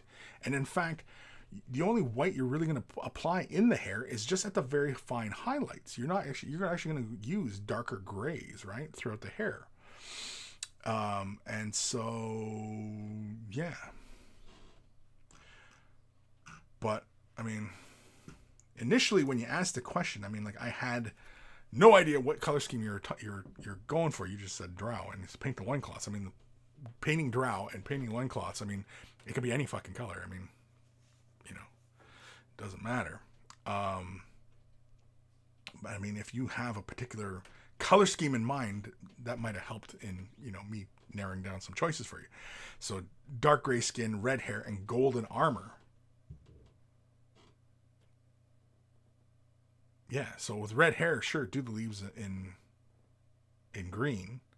And golden armor, well, you can go with a dark green if you wanted to go with the skin. Or go with a darker color scheme. Yeah, with the gold, sure. I don't know. Fire Trick 18. I've actually been mixing a lot of base color, like blue and purple. Cool, yeah. James Shapiro, I see maple leaves. I feel like they should be red. Sure, yeah, like fall colors, right? You can go from red to yellows. Sure. Hail Bop, I painted a wood elf like dark elf and made the leaves, petals purple and vines dark green to give it a nightshade-like vibe. Yeah, interesting. Dr. Santos, I'm taking some artistic liberties. Sure, it's your model, man. You can do whatever you want. Nathaniel says blue tabard. Blue tabard, yeah. Gold armor, blue. Sure, right? I guess really, are you doing it up like the rest of your team? Is there a team color, or is it you're just painting that model just as a one-off? Like, what is the goal here? So, yeah. But yeah, blue tabard. Yeah, definitely can go with a blue tabard. Let's do another email because we can, and it's already 1:30. Yeah. This is from our good buddy Emerald Phoenix, aka Daniel. Hi, Kris. Been meaning to send you this since January, but I forgot. Here is my finished Lotan. I had already completed Lotan himself, but after watching your video on him, I wanted to push myself further. So I followed your videos for his octopus, of which I am very proud of. Spent more time on the octopus than Lotan. I also attempted to copy what you did with the glow effect on the scroll, but, well, it didn't come out very well. I'm going to leave it as is for now, as I have so many other projects to do, but I think maybe in a few years' time I might come back and fix it. CNC, welcome as always, stay safe, and the Emperor protects. Daniel, aka Emerald Phoenix. So let's have a look at his Lotan. This guy's, if you're not familiar, this is from the Idanetha Deepkin. Oh, I love the octopus. Yeah, I really like the octopus. I like the overall color scheme. Yeah, I dig the vibe. I like the way you did the tentacles, the lighter tones inside there. You got the deeper tones building up to a bluish with the lighter blue spots on the head. Very good.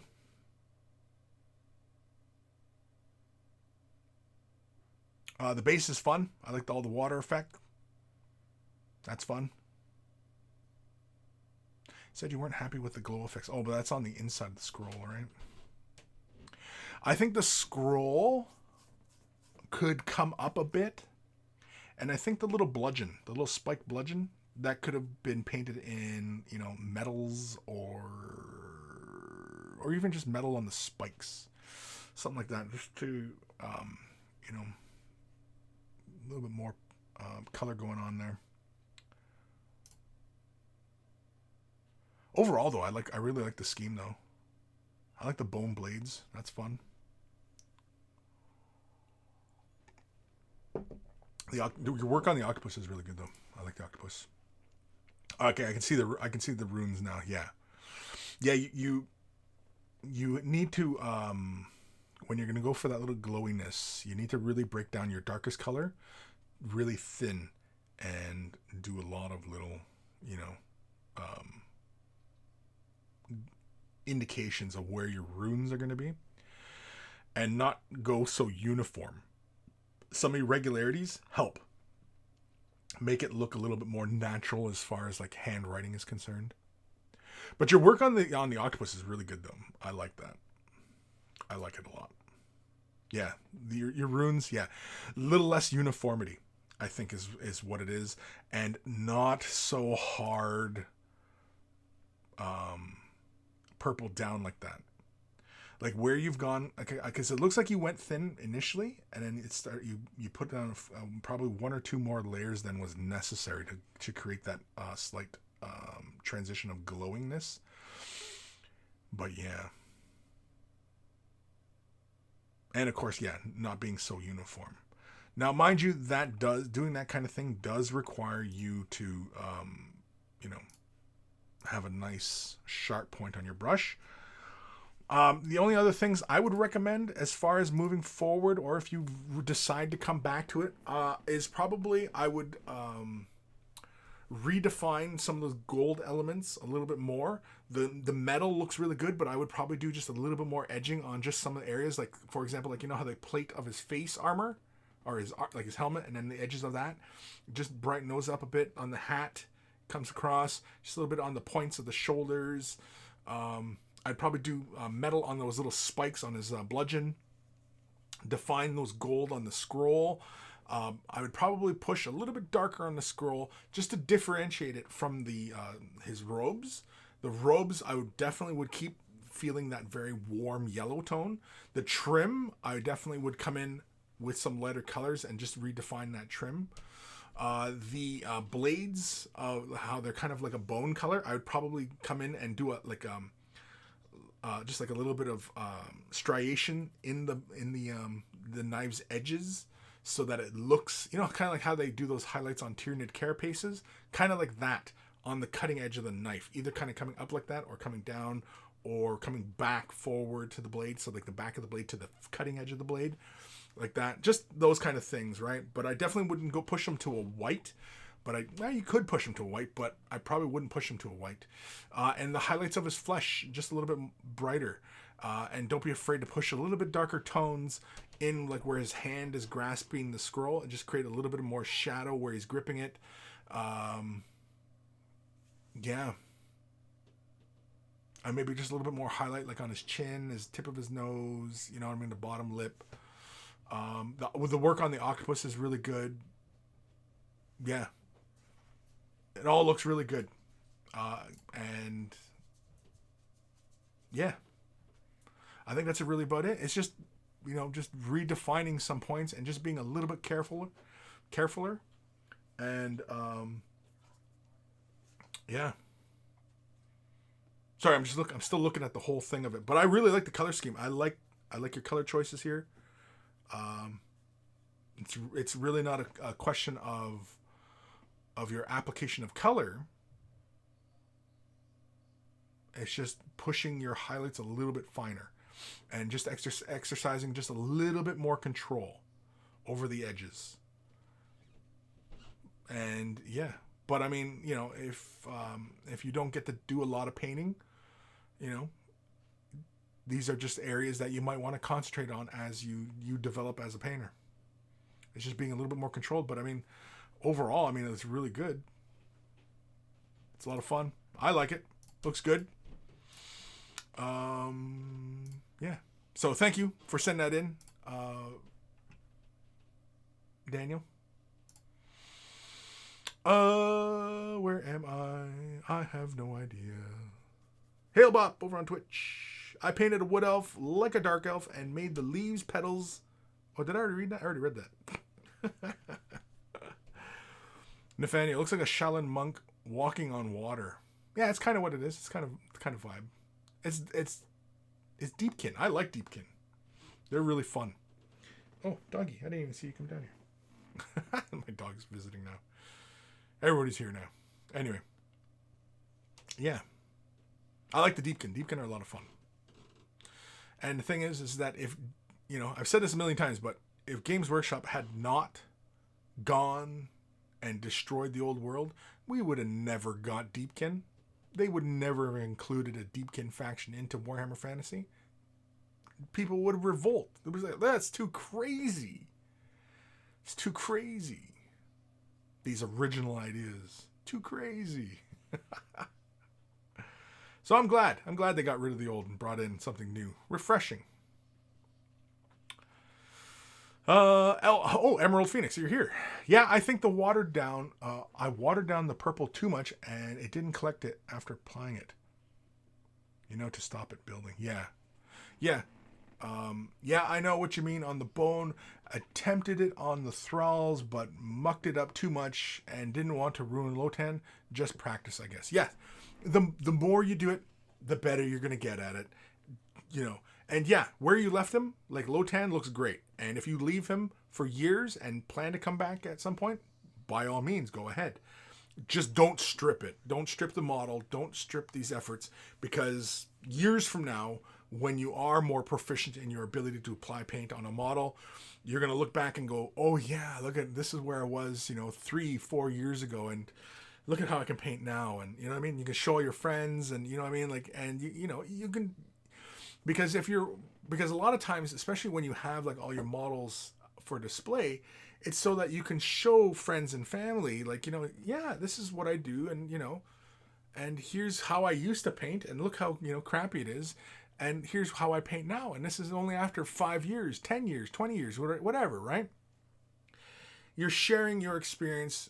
And, because if it's only your best efforts out there for display for everybody, anybody who has a passing interest and might pick up this hobby, they see that kind of stuff and go, oh my God, it's so wonderful, but I'd never be able to do that. And they already come into the hobby with a negative vibe. Oh, I could never do that. Oh, that's too much work, right? And so they already lose interest.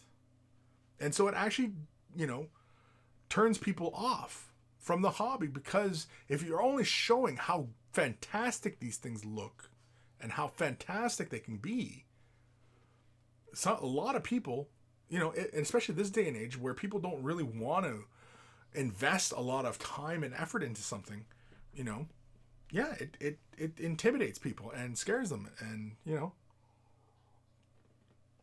it's just too intimidating for them. So, you know, whereas if you can have all your collection out there, your early efforts, which, you know, are not going to be as impressive as your current efforts, but it's still, people can say, oh, yeah, this was like 5 years ago and I was painting like this. Yeah, it's a little heavy. The paint is a little thick, and, you know, I hit other areas where paint shouldn't have gone, and the eyeballs are big bulging things. You know what I mean? Like, that's where I was a few years ago, and here's how I paint now. And then, ooh, you know, and as I was progressing, and I was, you know, watching these videos and learning here, and I read this, and, you know what I mean? And, you know, you encourage other people and show them that, hey, yeah, I can do this too, you know? And when you can display as much humility as possible, especially in these kind of regards, especially when you're trying to entice somebody who might potentially want to get into this hobby, when you can show them your worst efforts and say, hey, you know what? Like, this is where I was, but now here's how I paint, you know? That encourages them. It encourages people. Because you don't want to have just your best painting out there and it's, you know, look at me. Doesn't impress anybody. Why? Because realistically, people aren't impressed by it. If people were really impressed by painting miniatures, then this shit would be everywhere. It would be displayed in galleries. It's not. Sorry to tell you, it's not. It doesn't impress people. We're the only ones who really appreciate this shit, and even then, our appreciation is very short-lived, right? Because who won a Golden Demon 20 years ago? Who won it 20 years ago? Off the top of your head, without Google searching. If you have to Google search it, you've already lost. And don't bother pointing any answers, because I don't care. My point being, you know what I mean? Like, they're not on the tip of your tongue. If you had to Google search it, it wasn't on the tip of your tongue, which means it wasn't important. It wasn't a priority. It wasn't something, you know, that would be taught in a classroom. We know who Picasso is. Dali, Van Gogh, Da Vinci, right? We know who these artists were because their contribution to society was great. Not just in the works that they produced, but the way they looked at things. That's what arts. They're dead. Jeez, George. It's grim. That's grim, dude. Where am I? Nathaniel. All right. Gotta skedaddle. Pooch needs a late walk. See you next time. Later, dude. James Shapiro. Age of Sigmar has been a breath of fresh air since GW can get imaginative without being tied down by legacy models. Exactly. And, you know, I mean, I'm sure the Age of Sigmar team at GW, they probably just love just sitting there brainstorming up crazy ass ideas. I mean, it'd be fun to be a fly on the wall at one of their brainstorming sessions where they're, you know, if they have brainstorming sessions, I have no idea. But if they had brainstorming sessions where they're coming up with just new concepts and new ideas, you know, because obviously they borrow heavily from what was and, you know, create a new spin on it and evolve it and make it something new, right? And so it'd be fun to see what their design process from early concept to, you know, to, well, once actual sketches and, you know, sculpts actually start to get created, right? It'd be fun. It'd be interesting. It's James Superior. Are you implying that Jess Goodwin's Marines and Eldar didn't impact society? How dare you? Ultimately, no, they didn't. I'm sorry. I'm a big Jess Goodwin fan, but yeah, I mean, his illustrations and drawings are far more impressive than the miniatures he sculpted and the models he created. But his concept work as works of art are far more interesting because he dabbles through design aesthetic, right? And it would be really great if we could see his early concept pieces for what later came. You know what I mean? Like, I would love to see his first couple sketches on what a Dark Reaper would look like. You know what I mean? As he was working through the design aesthetic of it all. You know, I would like to see that. That'd be fun. But I'm sure that's probably under lock and key because he could always revisit it and create something new from it, right? Because he can always revisit an old concept. Especially when in those brainstorming sessions, yeah, you don't throw any of that out. You know, when you're spitballing ideas at each other and stuff, and yeah, it might not work right now because it was just, you know, it was a little embryo. It was just an embryo, and it wasn't developed yet. And so we'll keep that embryo on ice, and we'll let this one develop, and then, you know what I mean. And you let all these little eggs, you hang on to them because the DNA is there, and it can be something great. And so yeah, and that's what ideas are like. They're like little embryos, and you know, all it takes is a little bit of fertilization to kick off the reaction, and it becomes something. You know, but the DNA is still there for something really great. It just needs something else to mix with it, and you know, make another great idea. So yeah, like I said, like with Jess Goodwin's work, yeah, it'd be a lot of fun to see what his early work, like before he came up with those final designs, because those concept sketches, I'm sure, well, maybe he did. I don't know. Again, I can't say because I wasn't there. I doubt that you know, that infamous drawing of like the Dark Reaper or the Banshees, or you know what I mean, all his early sketch works. Let's see. If I can quickly just pull up an image of one, because they're really fantastic. They did a book, right? Oop, shit! Almost knocked over my glass. Yeah. Here we go. Okay, so this is just images from the internet, right? Let me find one that was. Oh yeah, here's a really great one here. Yeah, let's see if we can go to that screen. Like Abaddon on the right. Like, look at that. But where was it before that one? You know what I mean? When he got to that design, right? I'm trying to see if there are any really old. Oh yeah, the Banshee, the infamous Banshee one. Right?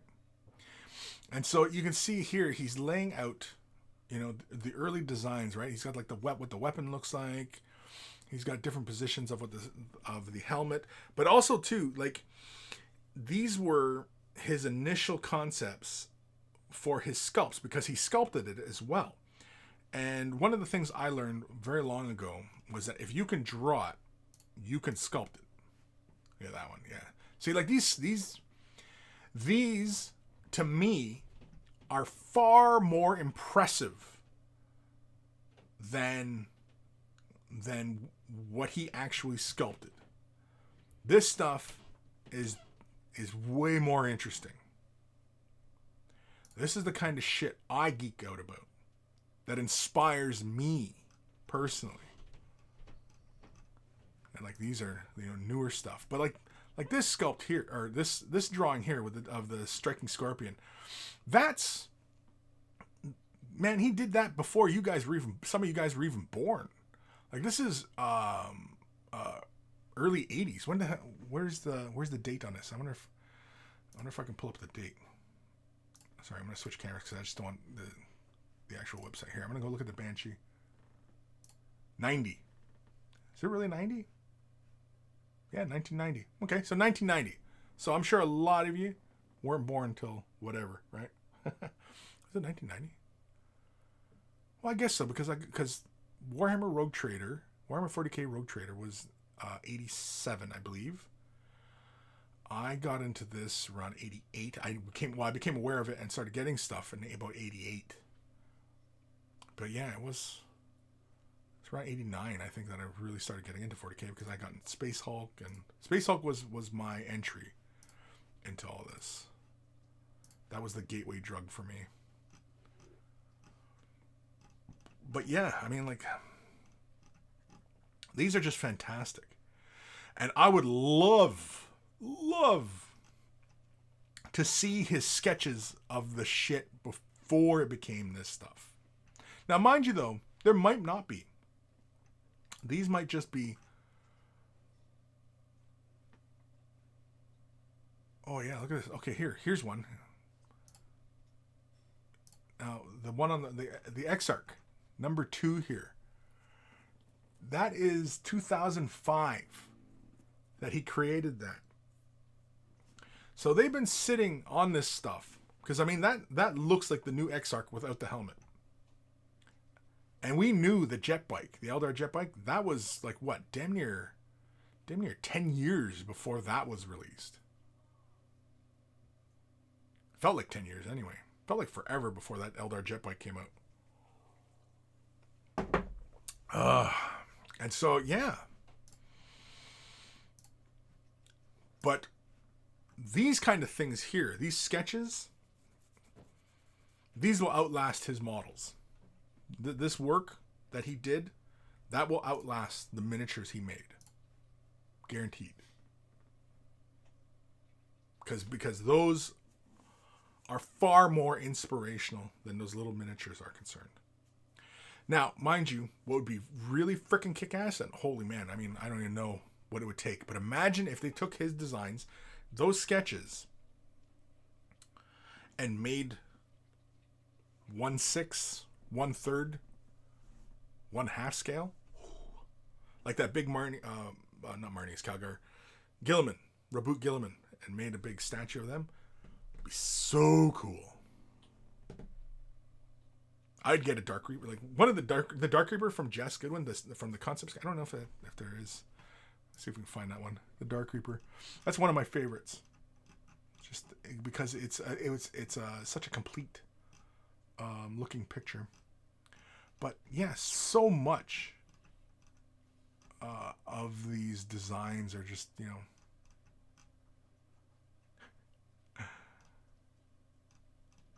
Sorry, I passed by this old sketch of the Terminator on the right. Like, obviously, Terminator suits, we imagine them to be much larger than that, right? I mean, his head is huge. He's got a bit of something going on there. Can I find the picture of the Dark Reaper? Come on, no. Am I the only one who appreciates the picture of the Dark Reaper? For fuck's sakes.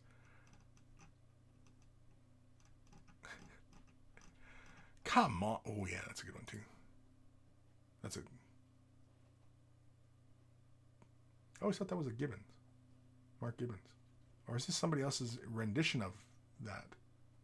I don't know. I can't tell. Anyway. Karna Betrayer. Yeah, that's another excellent one. Where's that freaking Dark Reaper? I can't find the Dark Reaper. That's one of my favorites, though. Oh, yeah, this one, too. The Farseer. That's another one of my favorites right there. I still have that model. That model actually leads my army.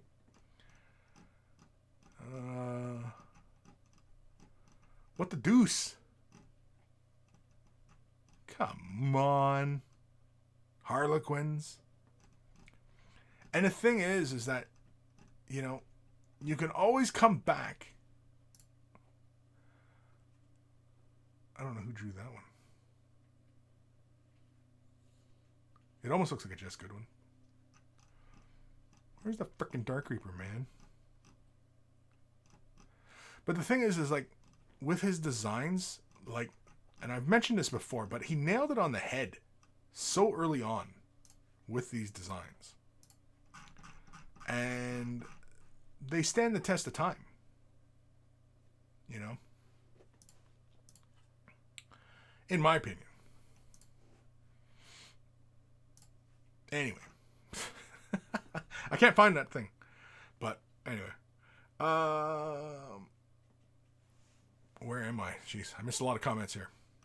I'm just going to... Rogue Trader had some pretty inspiring artwork. Oh, there was tons of artwork in Rogue Trader. Rogue Trader, the artwork inspired me, along with the pictures of the models and stuff. Yeah. That was inspiring stuff. It wasn't the rules. I didn't give a shit about the rules. The rules were rules. The rules are, I mean, I didn't really know this at the time, but the rules are fluid. The rules can change. But when the artwork, the imagery that's established, that sparks your imagination, you wonder what this is and this is all about. And what's this detail mean? And what does it mean? What's he holding? And you know what I mean? Like all these things that just get your imagination going, and, it takes you off into other areas of what's this mean? And what's this possibility? The rules are concrete. Who gives a shit about the rules? The rules, I shouldn't say concrete, but the rules are fixed in that position until they're changed, of course. And so over time, the rules become fluid.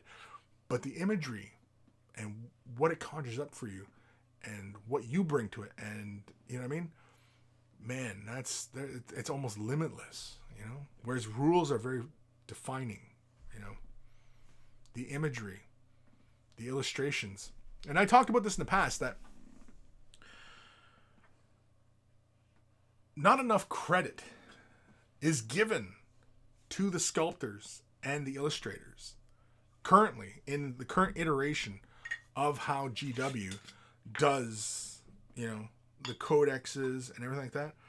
And I think that's a shame, because more credit should be given to those people who are sparking so much imagination, who are willing to take imagination and make something else from it, and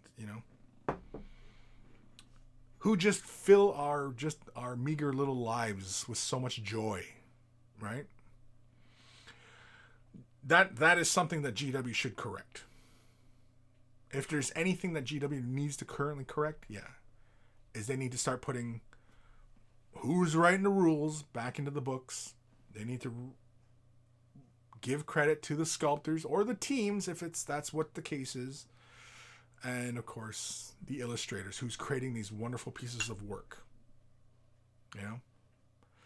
Unfortunately, though, and this is a bit of a criticism, unfortunately, with how much digital work there is, it's hard to see an artist's fingerprint on digital art. It's kind of like airbrushing.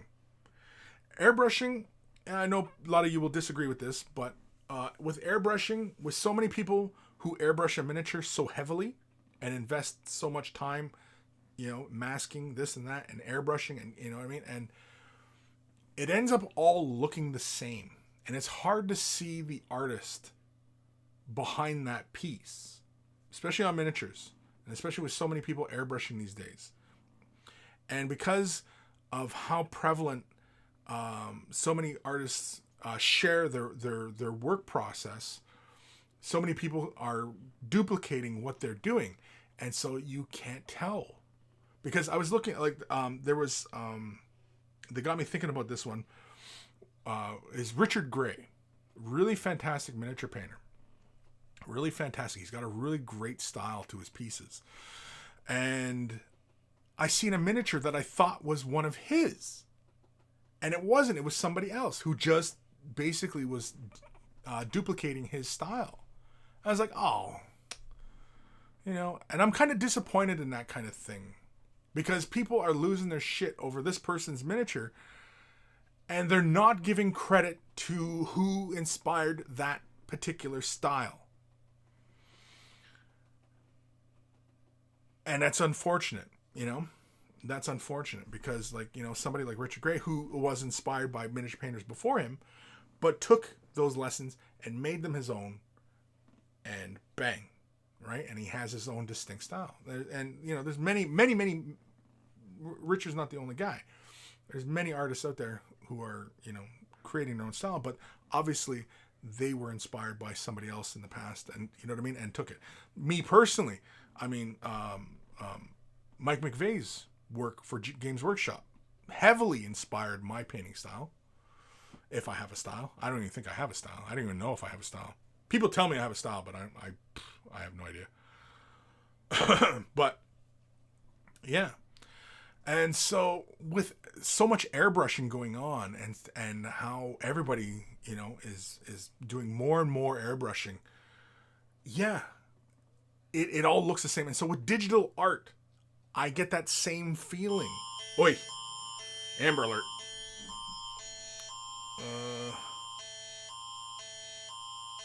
Good God, this is about COVID, man. Man, this okay.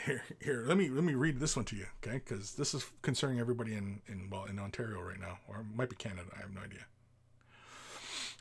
Stop the spread of COVID can be deadly. The time to act is now. Now is capitalized. Time to act is now. So quit fucking about. Shit, I just lost the thing. Oh, damn it. I messed it all up. But anyway, Amber Alert. They're putting it out. Stay the fuck home. Stay the fuck home. So anywho, the digital art that I see in the codex and stuff like that, like, is it all one artist who's doing those pieces because they all have that very digital process to them? Or is it a bunch of artists who are working digitally to rapidly create these pieces?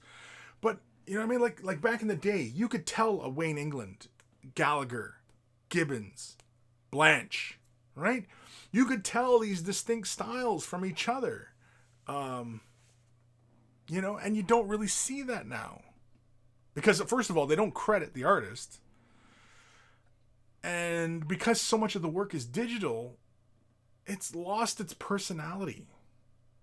And that's the way I feel with a lot of the airbrush stuff. When there's too much airbrushing on a miniature, how the fuck can you tell who the hell painted it? Right? When there's so much airbrushing going on the miniature. I'm not talking about like in the ecosystem, but on the miniature. It's like it loses its humanity, and it loses that personality and that personal touch, which is why I find it so refreshing when I look at a really well painted miniature and I can see the brushstrokes, I can see the artist, their technique, I can see what they were doing. Because oftentimes when I look at a miniature and I see something that like really catches my eye, I want to see what they did.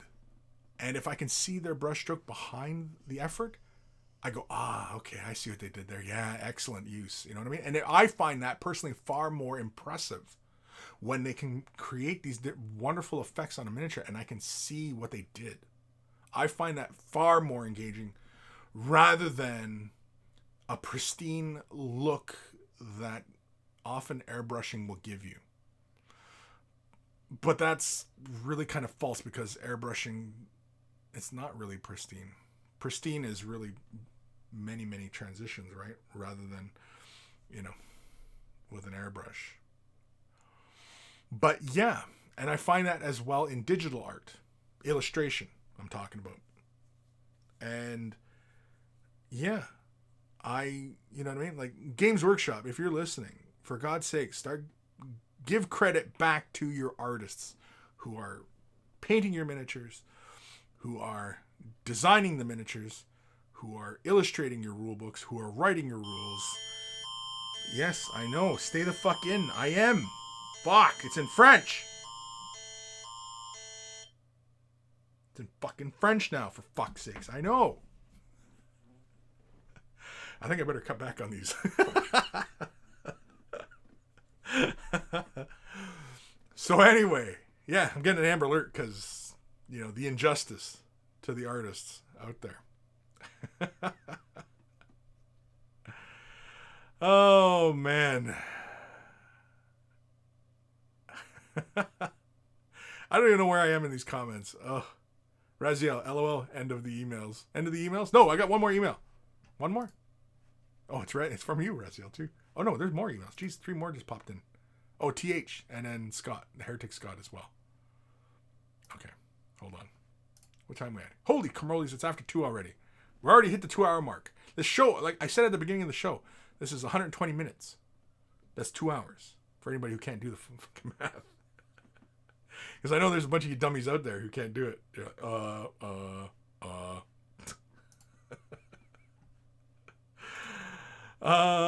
Ariel Sazinski, I thought GW removed creditation because people were getting death threats.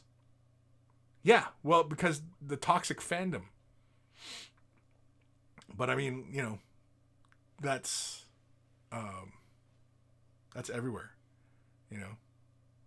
And again, I mean, that's when I was talking earlier about, people gaining fucking perspective. This is a luxury. And with this whole crisis that's going on around the world and your inconvenience and you're, losing your shit, you know what? Remind yourself that there are people out there who have it far worse than you. Far worse. And you could just as easily, hell, we could all be just as easily heading down that road where the far worse is. It's a very real possibility. Just imagine if the network goes down, the power goes out. You think right now is an inconvenience? Fuck. Wait for that fucking shit. Coconut Man. Bonjour. Stay the fuck in.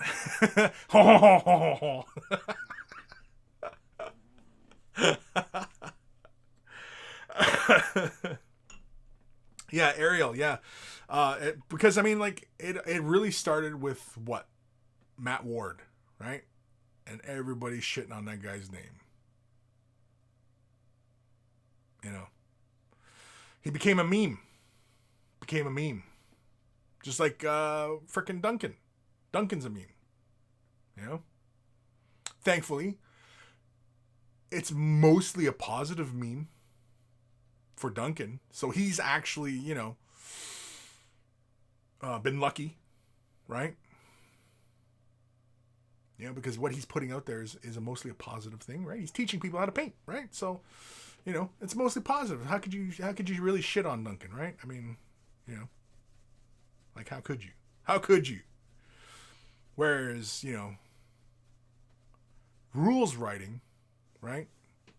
Wow, well, they write this rule poorly, and this is not worded correctly. Oh, what a moron. Don't you know how to spell check?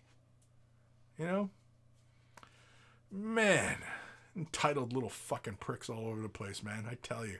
It's entitled little fucking pricks. That's all it is. And what I think it is, really, is a lot of you motherfuckers didn't get your ass kicked enough. That's what it is. So, cheers to all you little motherfuckers.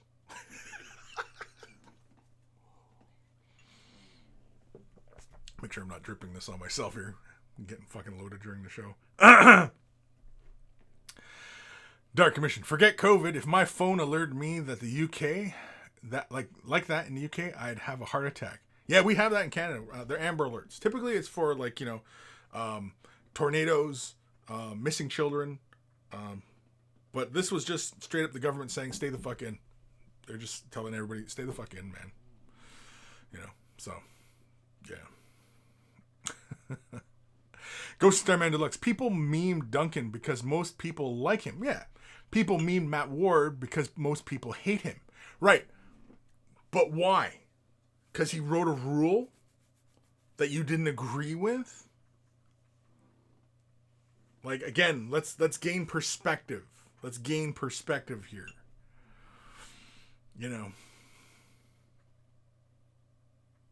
It's ridiculous, right? This is all ridiculous. Ariel. Matt Ward spoke the truth about Ultramarines and was hated for it. Yeah, honestly, I don't even know, I can remember all the Matt Ward hate way back in the day. But honestly, I don't remember what it was about. You know what I mean? I never bought into it. I was never, oh, damn, Matt Ward. Oh, damn, Matt Ward. You know what I mean? Because again, he was a cog in the machine. And the whole machine of all this, if you're going to, it's ridiculous. It's just ridiculous. And I don't really go in for all that bullshit. So,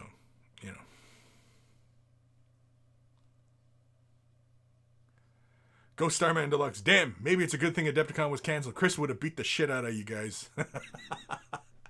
No. Adepticon's a time of love and joy and camaraderie. I'm talking about the toxic little motherfucker. And the thing is I know that there's, many people out there who enjoy this hobby in particular fashions. I realize that. But personally, the people, when we get together at Adepticon, and, there's a bunch of you out there who are listening right now who we've all been in each other's presence. We've all enjoyed each other's company. And we've had some laughs. we've had some drinks, and, we have a good time. And those are the only people I'm interested in. So anybody who's listening to me, I would assume are of similar ilk. And, we'd sit together and have a laugh. And, yeah, we might be separated by, thousands of kilometers of shit. Or maybe even only a couple kilometers now because everybody's self-insulating. But, we would sit together and have some laughs. And, the only reason I assume any of you guys would tune in more than once is because, we're of similar mindsets. As the expression goes, birds of a feather flock together, right? So, yeah. Anyway.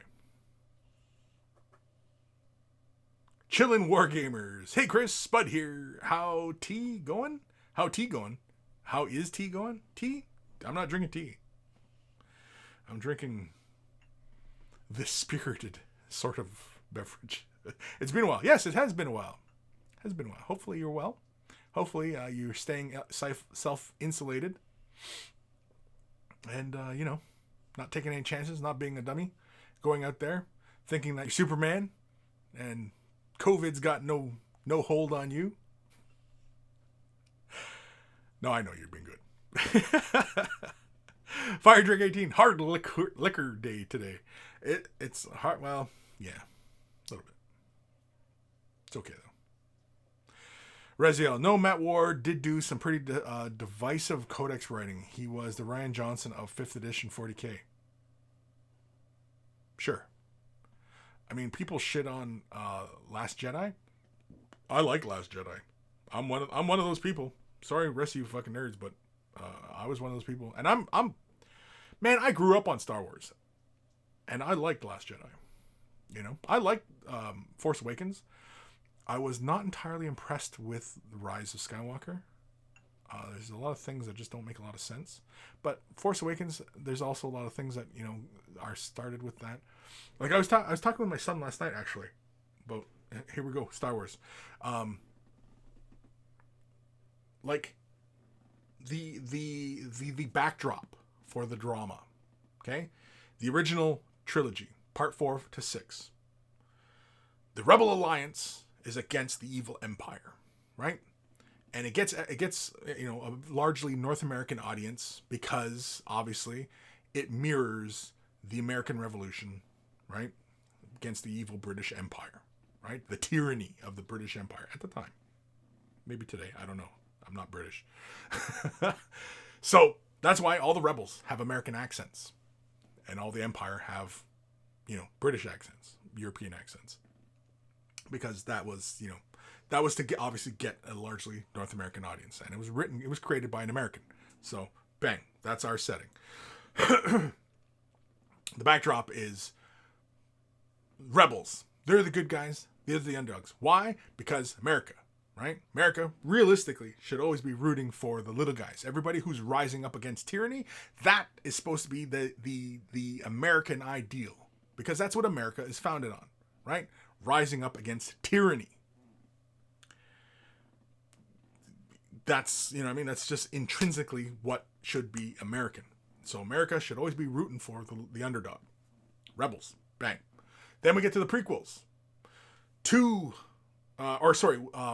prequels being corruption of the system. Right? Bang. We have the Happy Republic, but there's a cancer within it that has perverted the ideals of which it was founded and creates this conflict, and it becomes the evil empire. Okay? Great. That's the backdrop for that. Okay. Understand. Bang. So, corruption of empire, evil empire, rebels rebel. Part 7, 8, 9. What the fuck is the resistance? Why is there even a resistance? Because if anything, the First Order is kind of like, a small faction of the empire, the remnants of the empire. Then why isn't the New Republic engaged against that? Because the old Republic the New Republic was reestablished because the Empire had fallen, lost its grip on all the worlds because of the tyranny, right? Because tyranny's bad. So then why would there be a resistance? Wouldn't just be the New Republic versus the First Order, the remnants of what was left of the Sith Empire? Right? So why would you need a resistance? That never made sense to me. And that was to me that feels like it was something very lazy, and you know what I mean, and wanted to encapsulate what the original trilogy had.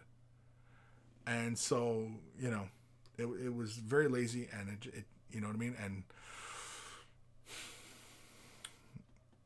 it's just not as strong storytelling as the original trilogy and the prequels, and that kind of shit makes the prequels look like great cinema, and the prequels have a lot of faults. The original trilogy has faults as well, but the latest shit makes that stuff look like Academy Award. Well, it is Academy Award winning shit because it won Academy Awards. But anyway, what was I talking about? Johnny's Chop Shop. You're absolutely right, buddy. I have not named the show today, have I? And so by default, you win. The two sweetest words in the English language. Default. Yeah. So I'm just putting this shit in right now because I forgot to. There we go. Awesome stuff. So thank you. Was it Johnny Chop Shop? Yeah, Johnny Chop Shop. Get it in your head. It's just a game. That's right. It's just a game, man. It's just a game. Go Starman Lux. I'm with Kris. Sequels are good. The biggest problem with the trilogy is that it was too much for 3 movies. Yeah. The latest movies could have been really good. The Last Jedi, I liked The Last Jedi. And I was actually hopeful for the 3rd installment because of how it was set up with the second movie, or part 8, right? I was looking forward to part 9 because of how part 8 left things, because it could have been anything. It could have been anything. But no, it went with fucking pre-established things. And, you know, like, that was the whole point. You know what I mean? And it's just disappointing. Like this, The Last Jedi, the story could have went anywhere. Star Wars could have went anywhere. And so, you know, no.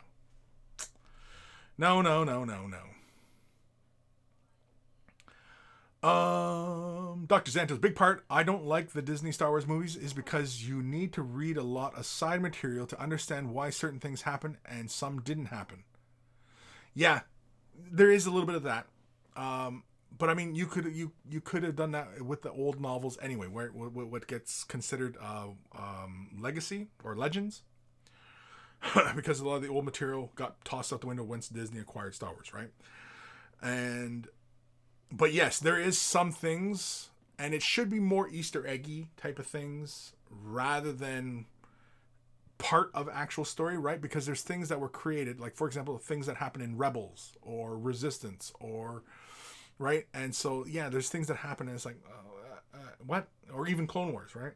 You know, it's fun to fill in the gaps, but it shouldn't affect the story that you're telling within the main movie that you're going to go see, right? Definitely. Resiel, my opinion is 7 to 9 is a dumpster fire, and The Last Jedi is the worst part of the turd sandwich, the nasty, juicy middle.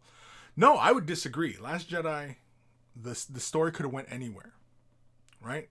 If you were going to continue with what they were trying to establish, whatever they were trying to establish, as far as the last 3. Now, mind you, though, everybody became very precious about what the actual outcomes were since Return of the Jedi, right? Which is part 6. And everybody had this preconceived notion of what part 7, 8, 9 should have been, myself included. And I personally would have liked to have seen the story continue with Luke and Leia. Because the way it logically plays out, at least from a visual and storytelling point, is that Luke should have gone to the dark side. Luke should have gone to the dark side, and Leia should have been the light, and she should have taken up the mantle of being a Jedi. And that's where the story should have gone, right? Or setting it up that there was an in-between. And so then because I mean, obviously a great deal of time had passed since those actors, would, you know, they would have been old, right? When the first movie came out, or Force Awakens, whatever. And so we could have started the story off with, you know, Luke looking like almost like a Palpatine type of character. And he has, you know, these Sith disciples who maybe not even, you know, they could have even gone with a route where he doesn't even view himself as a Sith or even the dark side. He's just, this is his facet, and this is his way of teaching. And then Leia taking up the light side, and she has her disciples, and you know what I mean? And you could have had your conflict within that because, you know, whatever, right? And they could have told a very interesting story still involving the whole play out of Skywalker, right? Because immediately with part 7, Skywalker has nothing to do with Star Wars, and Star Wars is often viewed as the Skywalker saga because it's about the rise and fall and the consequences of Anakin Skywalker, right? It starts off, the first movie is all really about Anakin Skywalker, or episode 1, right? So if you were to view this as a whole continuous story, 7, 8, 9 don't really have a lot to do with the Skywalker other than part 8, The Last Jedi, because Luke does something integral. He destroys the remnants of the Jedi. That's it. If you're going to incorporate anything into the grand overarching mythos of, you know, the Skywalker saga, only part 8 offers something as far as the Skywalkers contributing to the main story of what's happening. You know, so anyway. But as far as being dumpster fires, I don't know about that. But Last Jedi was definitely the stronger of the 3 films. The Last Jedi is the stronger of the 3 films. And after The Last Jedi came out, part 9, I was excited for because the story could go anywhere. And I was excited for part 9. And then once they reintroduced Palpatine to the whole thing, I was like, oh, come on. No. It just, it was lazy. It was lazy. It was a safe bet on Disney's part. Didn't need to happen. And then, of course, people go on about, well, it's because they're different directors and stuff like that. Yeah, the original trilogy had different directors. They weren't all done by George Lucas. They were all orchestrated by George Lucas. But Empire Strikes Back, which is the strongest of all the films, it was Kirshner. Kirshner directed that. You know what I mean? So, like, it's not fucking directors. It's the overarching people who control the IP, the overall vision, right? So, yeah. Anyway, where am I? Ghost of Starman Deluxe. Force Awakens fit into one movie, no problem. Last Jedi was a bit of a squeeze, but Rise of Skywalker needed to be at least 2 movies. Not really. No. Rise of Skywalker doesn't even need to happen. Again, the whole premise that was set up within Force Awakens is unnecessary. It was completely unnecessary. And, you know, I mean, they could have set it up that she was a Skywalker from the start, but they introduced this MacGuffin that we don't know who she is. And so we're like, oh my God, you know? And then Snoke could have easily have been a dark Luke Skywalker, and he corrupted Ben Solo, and Ben Solo is corrupted, and Leia, through her new little Padawan of Rey, was trying to save Ben. Wouldn't that have been a story? You know what I mean? And that would have continued the legacy of the Skywalker saga, which is the overarching of Star Wars. Star Wars, the universe, yeah, we can tell all sorts of different stories. But as far as keeping the overarching theme of this being about the rise and fall of Anakin Skywalker, that's what the first 6 movies are about. The rise and fall and redemption of Anakin Skywalker. And the last 3 movies, 7, 8, 9, could have been about the consequences of his choice. Was he really the chosen one? Was the prophecy correct? In this universe, the prophecy can be correct. You know, he was the chosen one. He was to bring balance. And he did. As far as part 1, episode 1 to 6, he does bring balance to the Force. He is the chosen one. So then what was the point of 7, 8, 9? If you weren't going to continue that theme of, you know, build up, the rise, the fall, the redemption, and what? The consequences, you know? So, no. To me, to my line of thinking of how the overarching theme of Star Wars goes, as far as being that as a whole piece, a whole 9-set piece, The Last Jedi fits in to the other 6 movies better than 7 and 9. Johnny Shop, how much did he drink? How much did he fucking drink today? I didn't, well, I don't know. I wouldn't worry about it. It's not like it's your liver. Sorry, more notifications coming in. Yeah, we're going to do one more email. Heretic Scott, as far as Star Wars universe goes, or wait, hold on. The comment moved and I lost it. As far as the Star Wars universe goes, the Old Republic and the Clone Wars are my 2 favorite areas in the timeline. Sure, well, because it's fun, right? It's a lot of fun. And yeah, you can tell a lot of interesting stories. I mean, hell, that's why we're visiting Clone Wars again with, you know, the whole new animated season, right? Because you can tell all sorts of different stories. And even, you know, to bring this all the way back to miniature gaming, I don't know why Fantasy Flight Games didn't start with the Clone Wars as opposed to, you know, the Empire versus Rebels. They should have just started the Clone Wars, because that's a far richer environment to create, you know, separatist and republic models. It's endless. It's endless. Or as endless as, you know, as it can be. Because, I mean, as far as the Republic or Empire versus Rebels, it's very fixed, right? It's very fixed as far as what you're going to expect to see as far as, you know, tabletop is concerned. Whereas Clone Wars, far richer. You can have all sorts of crazy crap in that. Reziel, Star Wars debates have almost become pointless in my opinion. I usually try to avoid them now. Everyone believes what they want. Well, yeah, I mean, that's the whole point. It's an opinion. You're not right. I'm not right. It's an opinion. Opinions are like assholes. Everyone has one. And I'm just sharing my opinion. That's all. Why? Because this is my fucking show. And I'll share my opinion.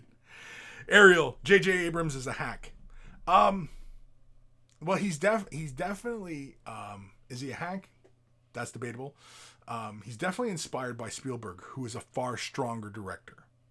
But he wants to be Spielberg light? I don't know.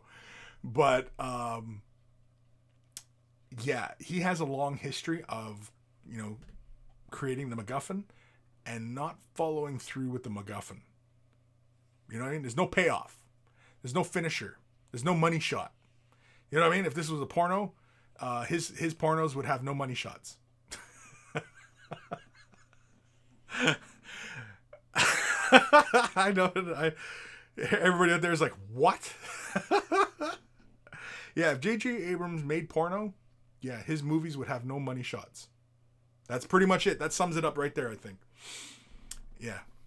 If J.J. Abrams did porn, there'd be no money shots.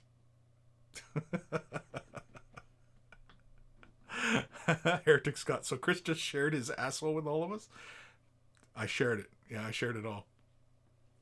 Jabba's left nut. Kris, thank you for sharing your opinion and not your asshole. Yeah, that would be a different cam show altogether. Speaking of porns. Anyway. James Shapiro, my dedication to Star Wars was diminished the moment I saw the Jedi rock scene and Yub Nub was edited out of Return of the Jedi. You know what's a hard one was when they added in blinking to the Ewoks. I was like, whoa, what the frick is going on? Because when you first are introduced to the Ewoks and his eyes are just fixed. Why the fuck are his eyes fixed? Right? As he's looking around. They gave him irises in the original cuts of the movie. their eyes are just like big orbs, right? But then when they digitally went in and they gave him irises, and his irises are just fixed, like he's fucking like an owl. He's just staring everywhere, and it's like, oh my god. And then he blinks, and it's like, oh my god, like that's creepy as hell. But it does add to the fact that Ewoks are scary as shit. And anybody who's played Star Wars Battlefront, the latest Battlefront, there's a game mode where Ewoks hunt down stormtroopers. Holy shit, it's hilarious. And it's a really great game mode because Ewoks are scary as shit. The Ewoks are probably one of the most underrated creatures in the galaxy in the Star Wars universe. Fire Drake 18. Spielberg lost a lot of points with me because of Ready Player One. Yeah, that was just a big fest. I mean, that's just a big crazy thing. Yeah, Spielberg. I mean, like Spielberg, his early films. I mean, it's just like anybody. You're talking about anybody's earlier works, and then when they become more commercial, they lose it, and they own. That's the nature of art. You can say that about any artist, really.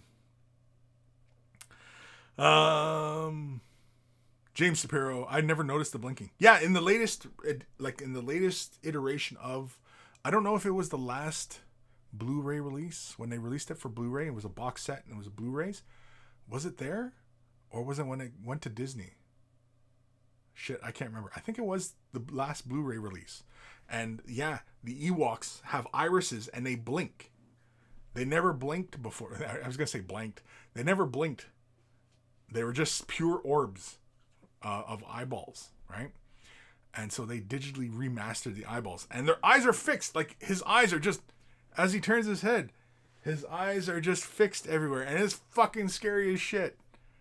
Like I don't understand why they couldn't introduce his eyes to do a cute little eye movement. Especially he's Wicket, right? He's supposed to be a cute little Ewok, and his eyes should, have a playful littleness to them. No, his eyes are fixed, and he's looking at Leia like some sort of psychotic, coked out meth head, and it's like no. I don't know if there's coked out meth heads. There's probably coked out meth heads, but anyway. Oh, G squared. Here we go with the about Ewoks again.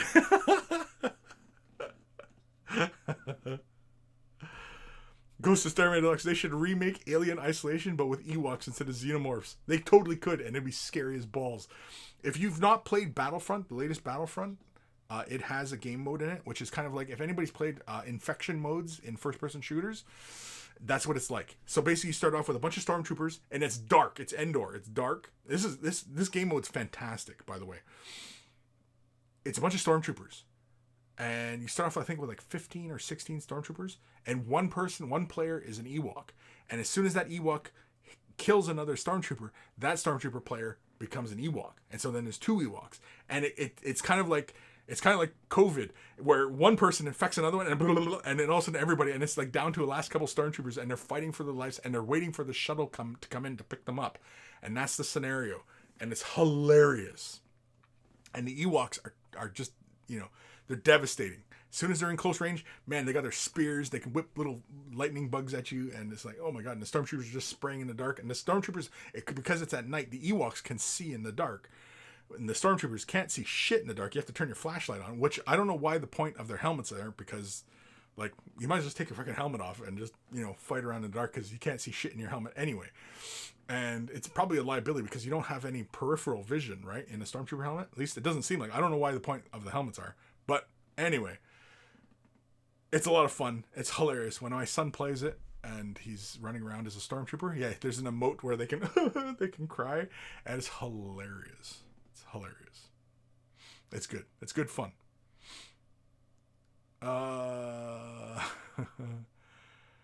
Heretic Scott. Some of the changes that we made to the original trilogy were pretty unnecessary. Like Obi-Wan's noise when he scares the Tuskens. Yeah. What the fuck was that? Don't start me on the whole Han Solo who shot first thing. Yeah, that was an unnecessary one because they reintroduce it in Solo, the Solo movie. And you know what I mean? Like why? Like it's that's the thing. And I've mentioned this many times before. That's what happens when you have these committees and you have too many cooks in the kitchen. and too many people with their fingers on the pie, and you know what I mean, like whatever euphemism you want to use. There's too many people with their own fucking opinions throwing into the work, and it's got to stop. They got to leave it. That's why I like Mandalorian, because it's under the control of at least two guys who know and love Star Wars. At least that's the way it feels. And as long as everybody stays out of their way and they can see their vision through, whatever their vision is, good or bad, let them do it. You know what I mean? Like, holy shit. When too many people have their opinions on a piece, it's like if I was to try and create a piece of artwork, and I said to all of you, I want you guys to tell me what to include in this piece. There's a bazillion and a half different ideas, and the artwork would become a complete mess because everybody wants to have their say, right? And so it's like, no, just one voice and create the piece. Whether it's good or not, we'll see at the end. But, you know, art should only be one voice, one person's vision. And that's why Star Wars, for the longest time, was under George Lucas's vision. And, you know, at least for the most part, it had a fairly cohesive vision, right? Whether or not you agree with his choices, that's debatable, but at least it was one vision. But yeah, like the Han Solo thing, yeah, him shooting first. Like, why change it? And then in the Solo movie, reintroduce the concept that he shoots first. That Han Solo doesn't take chances, he shoots first. You know, that adds to the character, that builds on that character, you know? I don't know.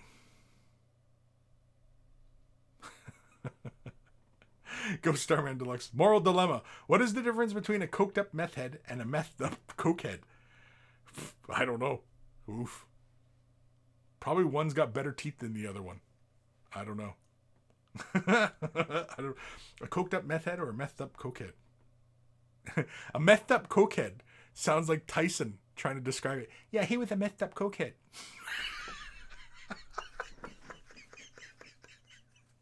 As if Mike Tyson was trying to describe the guy who assailed him. I went to the ATM and then there was this methed up cokehead who tried to rob me. Now I'm going to get letters from Mike Tyson saying, you know, stop these stupid ass impressions because you're no good. Holy shit, Jesus. Man, it's 40 minutes after. We gotta sit here and freaking talk about this dumb shit all day. I'm going to do one more email. We're going to do one more jingle. Let's do a jingle. Here we go. Bang. Of course, it's not going to start right away. Email time. Email time.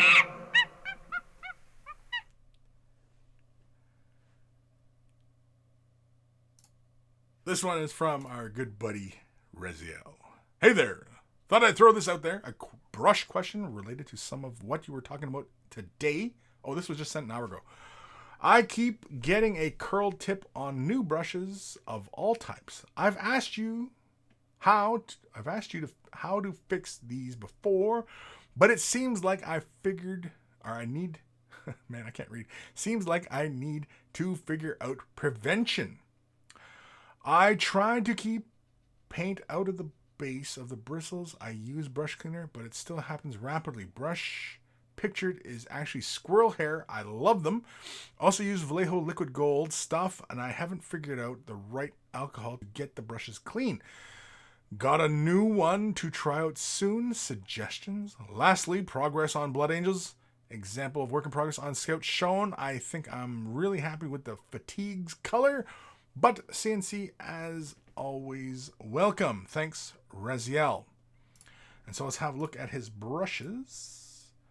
And so, you mean, that very tip is curling.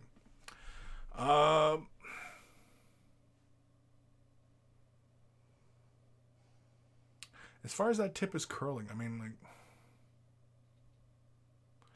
it could be the way you're drawing the brush through. I really wouldn't worry about it, because once you get paint on the brush, if that curl persists, then it's definitely the way you're drawing the brush through the paint and the way you're loading the brush, right? But if you absolutely, positively have to fix that little slight, very slight deviant curl, Now, I've seen brushes that curl way worse than that.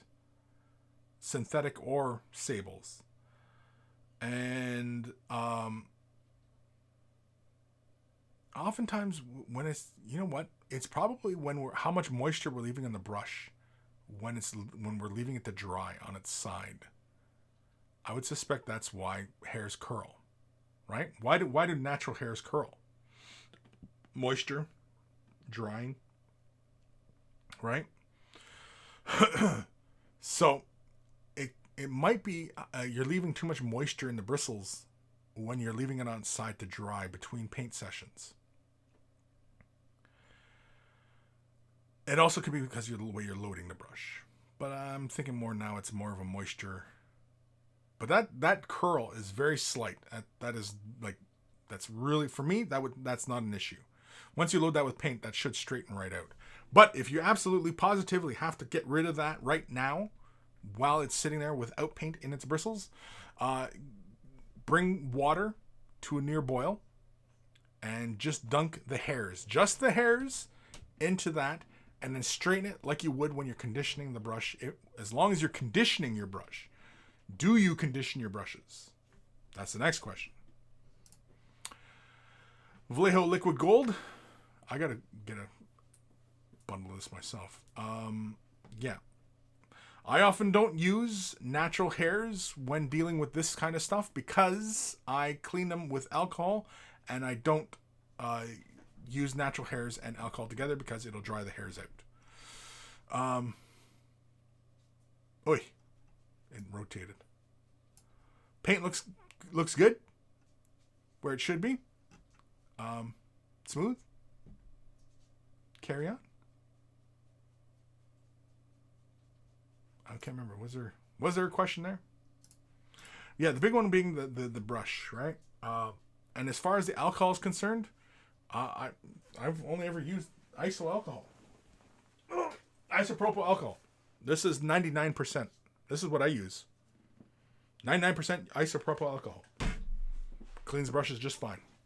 Mind you though, like I said, I only use synthetics when using alcohol-based paints or enamels. I use synthetics as well if I have to apply them. But yeah. And then lastly, the work in progress on his Scout. Yeah, the fatigues look good.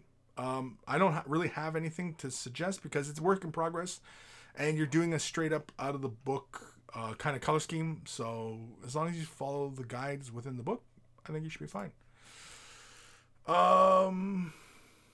Yeah.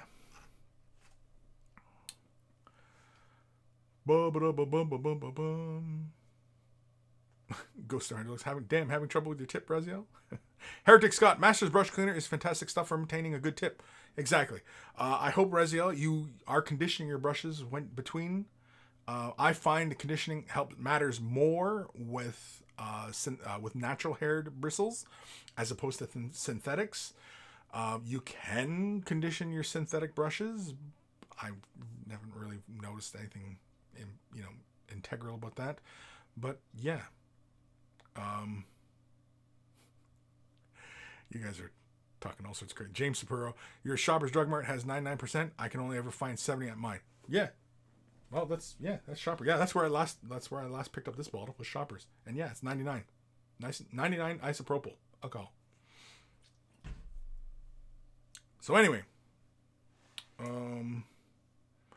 G squared. Reziel, somewhere I read only use synthetic brushes with alcohol-based paints. You probably read it somewhere. I've been saying it for ages. I only ever use synthetic brushes with the alcohol-based acrylics or enamels. So, yeah. That's it. Is that it? Yeah, I've got a few more emails, but we're not going to be able to get them today. I got TH and Heretic Scott sending emails, so thank you guys. I will get to these soon. Well, next episode. So you have to stay tuned. So, if you're brand new to this hobby, you want help with the color scheme, particular paint job you're working on, whatever it is, you want to share whatever, or your commission painting service, you want to drum up some extra exposure, whatever the reason, send an email to Kris@wayofthebrush.com. It is in the description below, as well as a link to wayofthebrush.com. Central hub of all the cylinders, has links to all the social medias as well as Discord. Join us on Discord. We keep the conversation rolling there 24/7. So join us on Discord. It's a lot of fun. And of course, waythebrush.com also has links for t-shirts. Want to help support the channel? Look like a connoisseur of all that is good and holy in this world? They're wearing a Way of the Brush t-shirt. Of course, if you purchase yourself a shirt, send a picture of yourself in your shirt and I will add it to the Monkey Shrine, which is also waythebrush.com, because it's nice to put a name to the face and a face to the name. Also, waythebrush.com has links for Patreon support. Huge thank you to everybody who currently supports me by Patreon. Without your support, I would not be able to continue this channel. And so if you're considering Patreon support, I have many tiers to support at. And of course, they have little perks here and there, as well as knowing that you're helping me out and continuing to inform, educate, and entertain as well. Sometimes. Sometimes it's entertaining, sometimes it's informative. Sometimes it's both. Sometimes it's neither. Sometimes it's a bit of a train wreck. Or sometimes I just end up talking about Star Wars for the whole show. Big thank you to Carl, a.k.a. Guymere Alfer, a.k.a. Beer and Blood Bowl. That's his YouTube channel. Check him out if you love yourself some beer and you love yourself some Blood Bowl. Beer and Blood Bowl is where it's at. I want to say thank you to Carl for taking time out of his busy day to create the email jingle that plays before the email segment of the show. And so always much love to Carl. And speaking of love, big thank you to my baby brother, Evan, for taking the time out of his busy day to create the intro and outro music that plays during this show. And so always much love to my baby brother, Evan. Was that it? We done? We're done. Yeah. So I thank you guys for tuning in today. Don't forget to, thumb up the video, all that. Like, comment, subscribe. And yeah, I'll see you guys next time. Take care of those brushes. They'll take care of you. And I will see you guys in the next exciting episode. Exciting. To be sure, it'll be exciting.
All right, now that the plebs have left,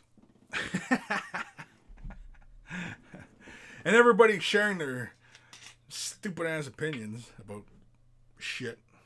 I'm just kidding. Not really. Anyway, I'm pouring my... Anybody who's wondering, that's what I'm drinking. Anyway, all right.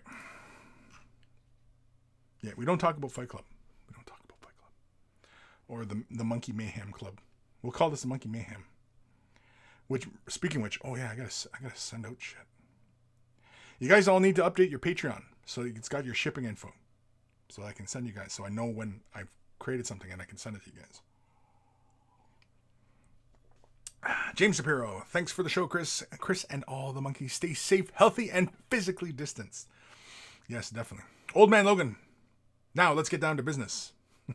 Yes, really. Yeah, exactly. Jabba's Left Nut, is that what Chris looks like at the glory hole? Glory hole? What? Ghost Star Man Deluxe, hell yeah, Fight Club. It's been a while. It has been a while. Yeah, I'm just usually too busy. And like I said at the beginning of the show, I've got shit to do today, so I probably should get to it. Of course, I'm going to go grab some lunch, though. I'm getting hungry. I get hangry when I get hungry. Everything's running fine. Yeah, we're still live. Oh, whisper. I had a whisper.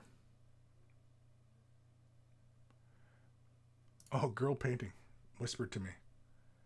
Evening. It's a pity that your channel does not allow the chat right away. Yeah. But that's because, I mean, if girl painting's still talking or still tuned in, that's just to stop the trolls. It's the only reason I do it. Because one day, for whatever reason, a bunch of assholes showed up one day. I was like, oh my God. Like, I don't remember when that was, but I turned the chat on to, it's on slow-mo mode. And I'm pretty sure I have it on followers only. Something like that. Yeah, it's on followers only. You got to be a follower for 30 minutes. So that's the only reason I did it, was just to stop the assholes. Because, oh man, I hate dealing with people's shit sometimes. And there's so many children out there. I don't know why. Like, honestly, okay, this is going to sound like some sort of glad handing. But honestly, I prefer the people who tune into my shit, and not, I trust that a majority of you are not sheep, that, you know, a lot of you have heads on your shoulders and are more mature. I don't like to encourage immature behavior, even though that I am immature at times myself. But I'm glad that I don't have a lot of kids who follow my shit. Basically, that's what I'm saying. I prefer a more mature audience, is what I'm saying. And, you know, a vast majority who tune into me, you know, seem to display some maturity. Although, yes, I realize that, yeah, we make dick and fart jokes, and I'm talking about semen and, you know, I don't know. I was about to say sodomized by owls, but I don't remember talking about being sodomized by owls, but you know what I mean. Some of you are like, what the fuck is he talking about? Oh, man. Heretic Scott, I updated mine, but let me know if it hasn't updated. Yeah. I'm pretty sure, yeah. Old Man Logan, out of the house shit. Risky. Well, not like out of the, but like, I gotta go do some yard work. I gotta clean them, because the ground is, like, it's been dry finally around here. The ground is firming up, and I got some shit to do. So, yeah. David Moffat, I'm 12 years old. What is this? Yeah, exactly. I'm honestly, I'm glad that, you know, that a lot of you are like more mature cats, and especially when I meet you, like some of you, yeah, are like, you know, late teens, early 20s, and you know, I mean, that's, in my eyes, I mean, I'm 40 something. I'm gonna be 50 in like 5 years. Fuck, that's scary ass thought.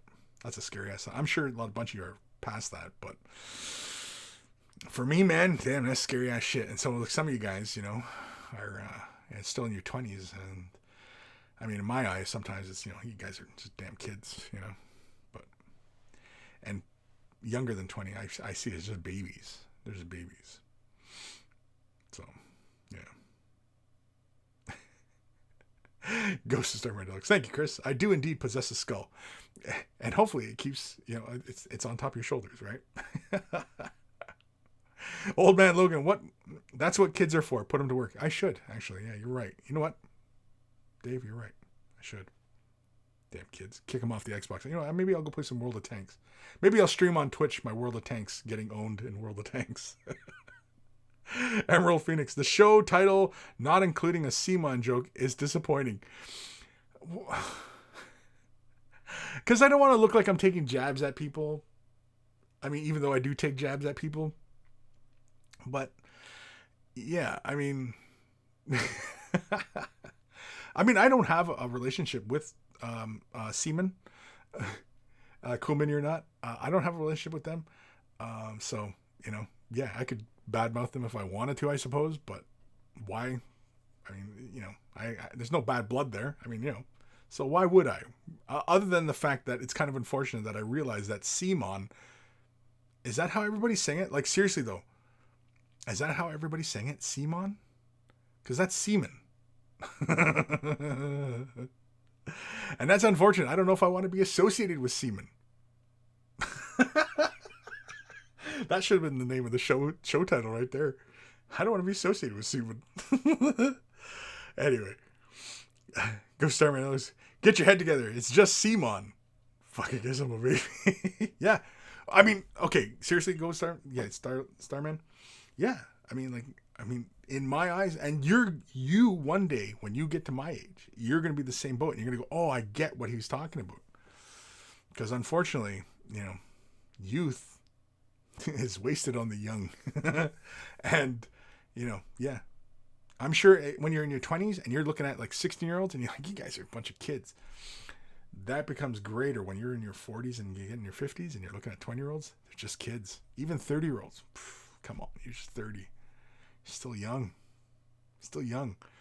When you get into your 40s, man, your joints start to hurt for no apparent reason. And I can't imagine what my 50s is going to be like. Oh, I might be an asshole when I'm in my 50s. I might just have to drop out of this game altogether and just retire somewhere.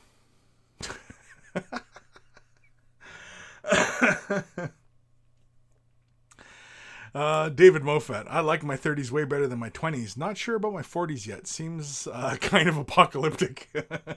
It is kind of apocalyptic these days. Yes, definitely. Yeah. Razia. Whoa, it's still going? Yeah, man. Come on. A true dyed-in-the-wool fan of this show, whatever this show is, stays right till it says offline. How many of these have you missed? Did you just leave when I said, see you guys later, and left? And the credits roll? Come on. How many have you missed? Now you're going to be going back, check it out. What videos did he stay longer after the things rolled? G squared, and we're back in the gutter. Just like that. Easily, man. If we hung out for any length of time, you'd be like, holy fuck, Kris is nuts. Because, holy shit, this dude. Especially when we start, you know, enjoying beverages. Whew, yeah. It gets wild.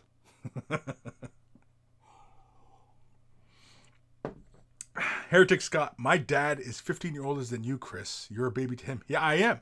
I would imagine I am. And I can totally relate to even 15 years. Oh, yeah, definitely. Because technically, a 15-year difference, he could be my dad. He's old enough to be my dad. My mother is technically 15 years my senior. She was 15 when she carried me. She was 16 when she gave birth to me. So, yeah, the difference of 15 years is old enough to be your parent. In my eyes, yeah. Because my mom was very young when she was a teenage pregnancy. And, yeah. So, yeah, he's old enough to be my dad. Your dad's old. We could be brothers. Heretic Scott, we could be brothers. Is Heretic Scott, is it Lewis? Lewis? Yeah, Lewis? We could be bros, bro. We're going to be bros, bro. Come on, bro. Jabba's love nut. Simon in the eyes is no laughing matter. I wouldn't know, dude. I wouldn't know. I'll take your word I'll defer to your expertise.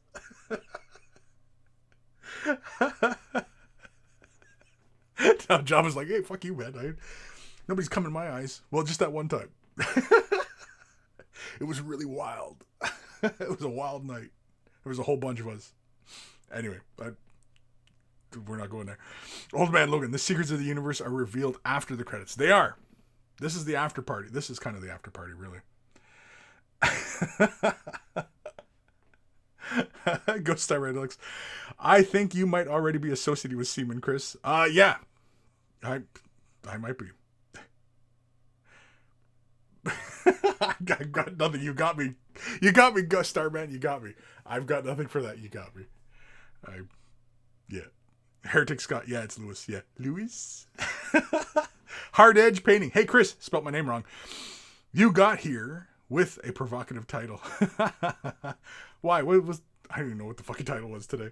What was the title? Shit, I can't remember. Get your head together. It's just a game. Yeah, that's right. Well, that's... Yeah.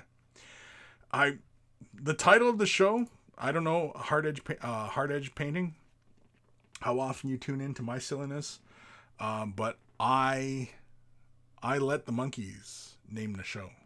And usually the show title is formed organically, and that's kind of how I roll. I let things form organically. It's kind of like jazz. It just happens and it just flows and it's organic, and it might be the artist in me, but yeah, I like when it's organic. And semen, you just throw a little bit of semen in there, or Simon. Sorry, it's Cool Mini or Not. Seaman and Cool Mini or Not are now linked together. In my brain, the synapses are forming, and yeah, they're linked. It's all linked now. Old Man Logan, do next week's show in a sailor cap. Oh, I was like, what? Like Popeye? Hard Edge Painting reminded me of Ninja. I don't know if you've heard of him. Ninja. Like the streamer for Fortnite? Is that who we were talking about? Ninja? Is that what he does? It's easier than trying to figure out a title. You know how much time I spend on this stupid ass thumbnail for the show? I spend about 10 minutes. And that's too long, in my opinion. If I'm just doing this kind of stream as a kind of a pick up and play kind of thing, yeah. Man. 10 minutes is too long to be thinking about a thumbnail. And because before, like if you look back at Way the Brush, like years ago, it was one thumbnail, nondescript, and it was just anything. And now, yeah, every episode, it's a different profile picture of myself, essentially. And today's, yeah, it has me inflating myself with an airbrush. Not filleting myself. Not to be confused with filleting myself, but inflating myself. Actually, I never tried filleting myself with an airbrush. Do I got some airflow going on? Hold on. Yeah. How much PSI am I running? Oh, I'm only running at 10 PSI, so it's not going to be a terribly exciting experience. And for anybody out there who has not picked themselves up an airbrush, you know, filleting yourself with an airbrush, you don't know what you're missing. That's why all the pro painters go with airbrushes, because they're filleting themselves.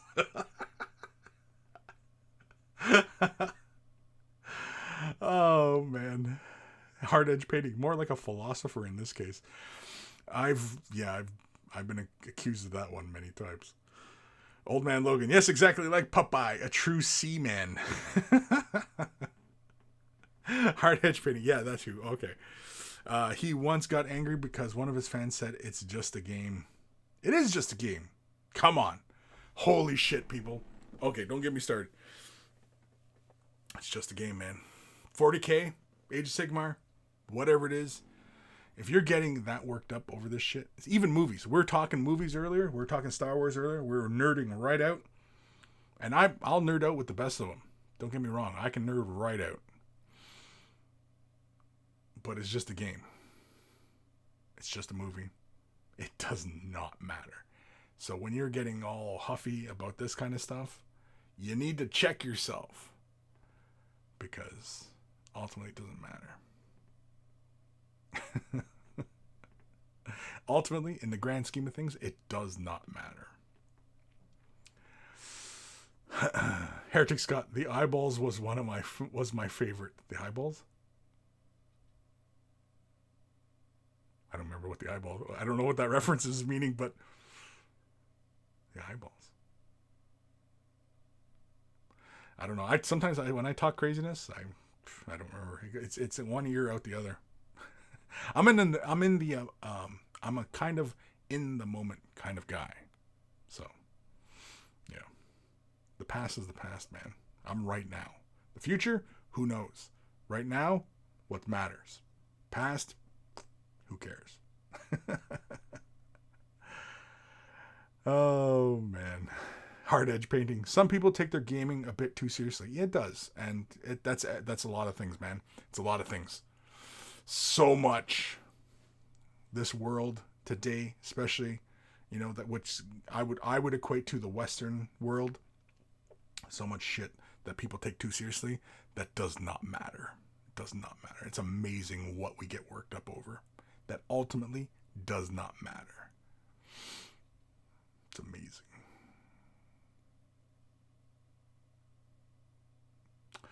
Emerald Phoenix. I think you need to update your advertising of the show from 120 minutes to 180 minutes. Holy shit, it's after 3? Damn, man. Yeah. Starman Deluxe. You filleting yourself would be a very different show. Not necessarily worse. I feel it would be worse, but thanks for the compliment. I mean, it wouldn't be on YouTube anyway. It'd be on that different campsite. Anyway, I gotta stop talking.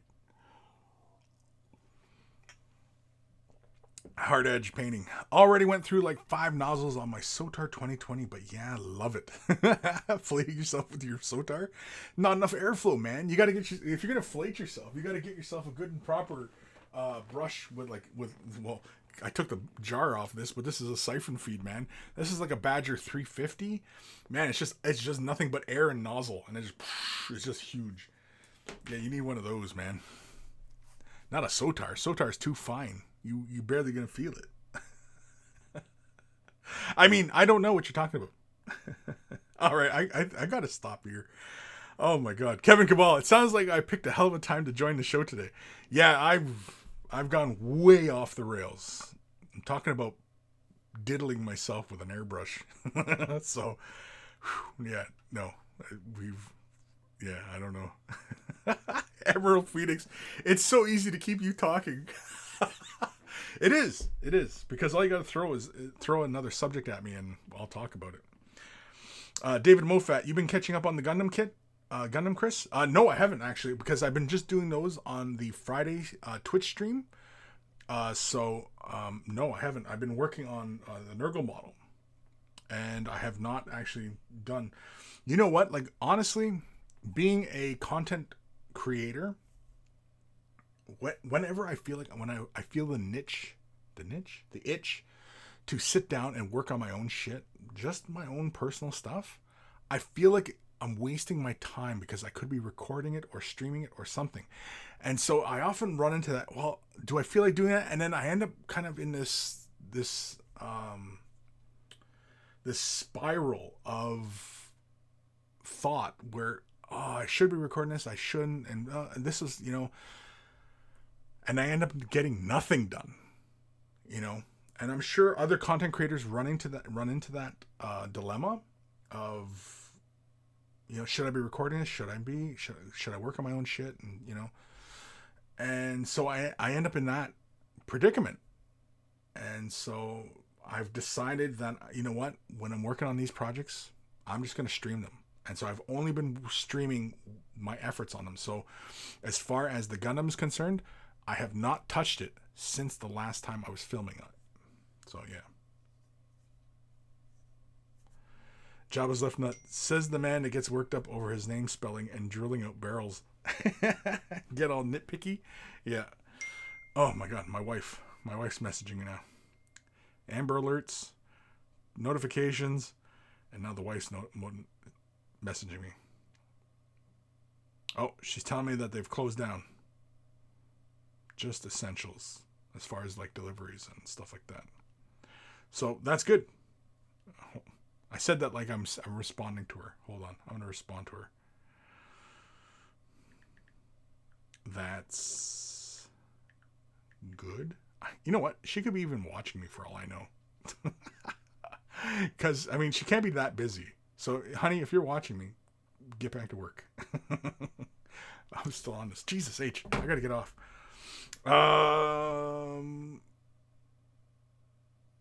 Kevin Cabal. I'll be watching the rerun with my Sotar 2020. Emerald Phoenix. Steve the Mountain has said the same thing many times. If he's not recording, he feels like it's wasted. Yeah, exactly. You know what I mean? Like, and I think that's a trap. And we've talked about that many times. That yeah, if we're not recording it, it feels like it's a wasted opportunity to create something and that potentially people can watch and enjoy. And as a content creator, it's in part creating something that you guys are going to like, but it's also something that we can monetize, right? Because I mean, for me now, I mean, everything that I create, I want to monetize because it allows me to create more, right? So if I can make a living at this, creating, and you guys enjoy it and learn and are entertained by it, then bonus, right? Like it's a nice little circle. It's a circle of life, Simba. And if I'm not making any kind of money back on this, then what's the point? And then I can't afford to keep doing this, right? Unless, of course, I was in a position where I had resources that this didn't matter. In which case, great, right? If I was in a position where, that I didn't need to create this stuff, then my videos would be infrequent, would not be consistent, and the quality would differ, and it would just be whenever I felt like, right? I would not be compelled to provide consistent quality, consistent times, right? There would be no consistency, and it would just be for myself, and who cares, right? I could drop it at any point. Whereas supporting a channel, you're essentially paying, right? I mean, we're in a transactional type of situation here, right? For everybody who supports me on Patreon, we're in a transaction. You're giving me money for entertainment or knowledge or both. And you're paying, and I'm saying, as long as you're paying me, you're consistently getting educational, informative, entertaining content. Right? That's the unspoken agreement between us. Or maybe it's spoken, I don't know. And so that's the arrangement. And that's right. And so why support? Well, not why support, but anybody who doesn't need this, why support them? I guess is what I'm saying. That sounds rather harsh. I really don't, at the moment, I don't, like, I mean, I've not really given this thought, so I can't really, pick the right words for it. But anybody who doesn't need this, then why support them? Right? Whereas I am making an actual serious go of this because I do like helping people, and I do like, the reason why I help people is because I kind of wish that when I was early in this hobby, this was available. This wasn't available when I was in this hobby. When I started out as a young squirt, when I wasn't I was barely in my teens. And the internet wasn't around. Well, it was around, but it wasn't in this form. And, that's why I do this. It's for the guys out there and girls who want to do this kind of stuff, but, they need this information. And it's the information I wish was present when I was younger. I can only imagine if I had full access to all the information that's available today, where would I be in my painting? Would I be at a point where I just no longer cared? Or, would it be super awesome? Would there be accolades out the ass? Would there, you know what I mean? Like, who knows? Who knows? Who cares? It doesn't really matter. And so that's why I do this, is for the people out there who are just starting out. And, there's a lot of people out there who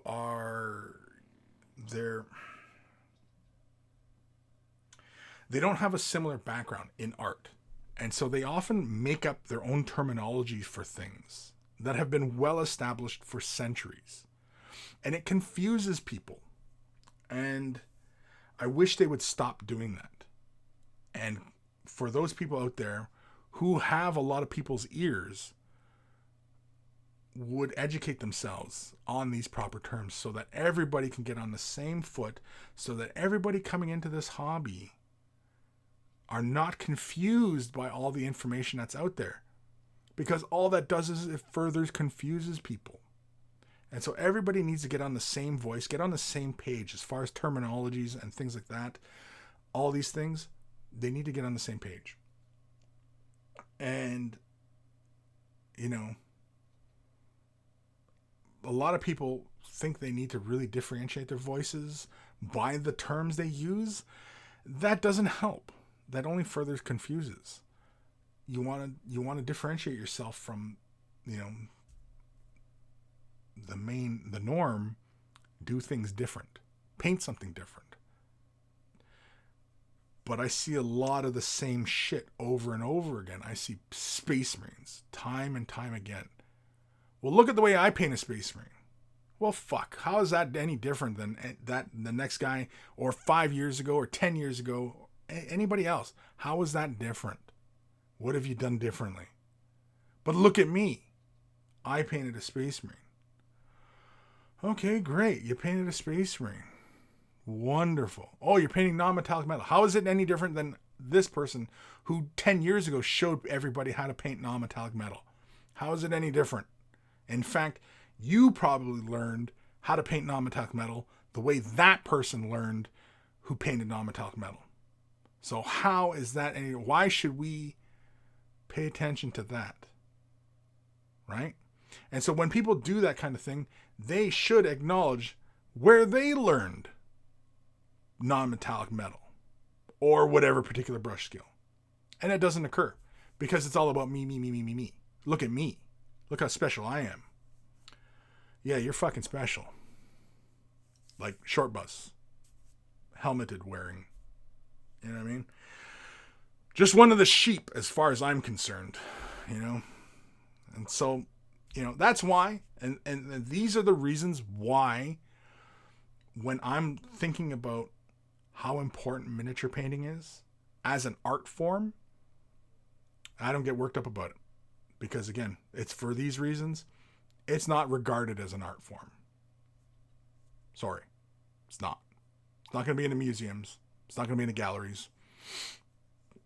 They're not going to be, writing texts, novels, dissertations about this or that.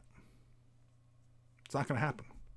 So, and if that's not happening, society doesn't really give a shit. This could disappear and it would not affect the grand scheme of things. So, yeah. Anyway, holy shit. I'm almost an hour and a half. Hard edge painting. You'd be depressed? I'd be depressed? Would I be? I don't know. Yeah. It might have been responding to something I said earlier. Oh, jeez. Ghost Diamond Ducks. Always got it. Anyways, I got to go, Kris. Time to eat. Yeah, I got to go eat too. Jesus. Yeah, it's after 3. Rezio, Way of the Brush. The best 240 minutes. Yeah. David Moffat. They're too busy making content to educate themselves. Well, there's nothing wrong with that. Being really busy and making content. Sure. Right? I'm busy making content as well. I am trying to educate myself, and I'm trying to stay with, trying to keep my finger on the pulse of how things are transpiring, these days. Yeah, like one of the things. Okay, here's one, and this is going to be very unpopular opinion, but I'm disappointed in Duncan's channel and where Duncan is going with his work. I don't know if I've talked about this. I've talked to Ash about this, about the whole Duncan being solo and everything like that, and whatever all that is. That it doesn't really matter. I'm disappointed in Duncan's efforts, and Duncan had an opportunity to create something new, to change the zeitgeist, as it were, because he's so prevalent and so he's the face of miniature painting, essentially, right? He's the meme. He's a meme. And so he had an opportunity to push forward his own vision for miniature painting and for this hobby and what it can be and what it could be. And instead, him and his videographer, they did the same thing they were doing. And so all that tells me is that when he parted ways from Games Workshop, it was not really for creative differences. It was not that he saw a new vision and he was not an innovator. He was not an innovator. He was towing the company line. And that's a little disappointing. Because I was looking forward to seeing what he would create. And especially because he had a videographer with him, what they would create. As far as a new way to present painting tutorials, a new way. Something innovative, something creative. Instead, they gave us the same shit. Same style, same format. It is the same as what he was doing. And so all that tells me is that, whatever reason he left Citadel Games Workshop, it was definitely not for creative reasons. Or the videographer, apparently.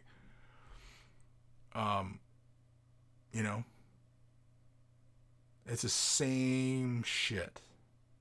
Does the format work? Yes. Commercially, is it viable? Currently, yes.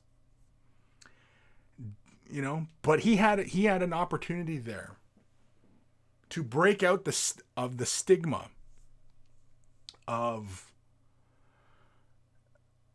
he can only paint a certain way. He is a very accomplished painter. He's a skilled painter. And he could have shown everybody that he is much more than the meme. That was his opportunity to set a new pace, a new standard. He could have written a new chapter, a new book on miniature painting, and instead chose the safe path. And that's disappointing. Because if it was me, yeah, you would have seen something totally different from what it was created before. But even myself, I mean, I created a whole bunch of quick tips for mini wargaming. And when I, doing my own independent work, Fresh Tips is in a similar vein. They're very similar, So, sure, you choose the kind of safer path, whatever you figure kind of worked for you in the past, right? But mind you, though, where I would go, yeah, I doubt many people would follow. I would have probably lost a bunch of people. But yeah, but I will say though, I was disappointed on Duncan's efforts, because I know the guy is capable of much more, and his videographer is obviously talented and skilled, and they just I don't know, they could have just went somewhere else and created a new aesthetic. You know, they could have went forward with their own vision. And so with them parting ways with Games Workshop and doing the exact same thing, you know what I mean? Like, it feels like, you know, well, it wasn't for creative differences, because, you know, they could have done things different, right? Could have done things better. But, oh well. Reziel, I somewhat agree with you about Duncan so far, Kris. It's very early, so I don't want to judge too harshly, but yeah, nothing new. No, I mean, you know. But again, I mean, you know, he's on his own.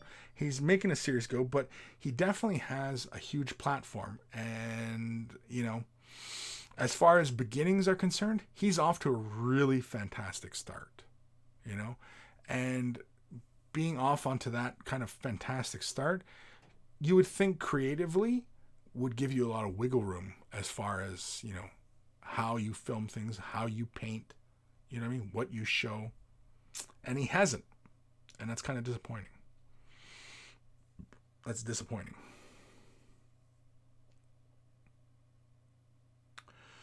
David Mofat, you're a meme is a pretty good throwdown term.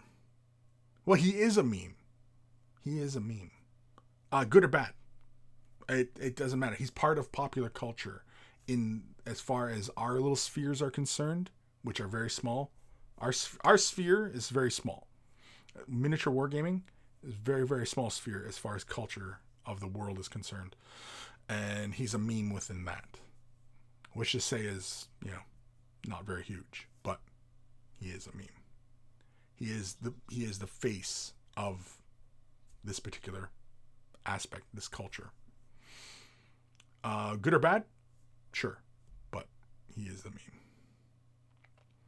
Jabba's left nut. Duncan was never going to push anything. He's seen an opportunity to cash in on what he knew.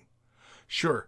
And he's, you know, because he was so long within the company, the only way he shows is the way he was taught, right? I don't know what his painting looked like before he started with Games Workshop, before he started working within the studio at the head office and things like that, what his painting looked like. But I'm sure, because everybody who paints within GW, they indoctrinate you into a particular way, right? Even Buddy, getting his channel shut down. What's his name? Darren. His way is the GW way. And is it really his way? Or is it the GW way? Right?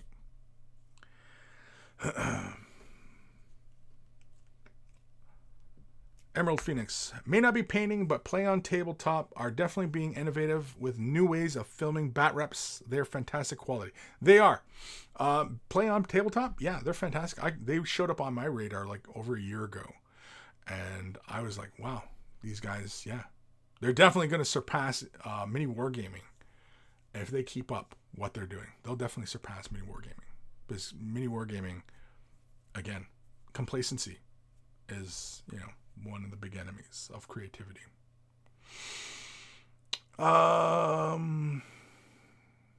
Dark Commission. I like Cujo's painting. It adds something extra, it seems to me. I'm not familiar with Cujo's. I'm not that up on a lot of wargaming painting, a lot of miniature painters, because any that I have seen who, you know, they've just started out and they're showing what they're doing. They're just showing what's already been established for many, many years, and you know, they're not really bringing anything, as far as I'm concerned. They're not really bringing anything new. You know, they're rehashing the same shit over and over. And what looks like sometimes patting themselves on the back for their ingenuity when, you know, it was already established 20, 30 years ago. But whatever. This is the internet, and the internet has a memory of like a goldfish. You know, so.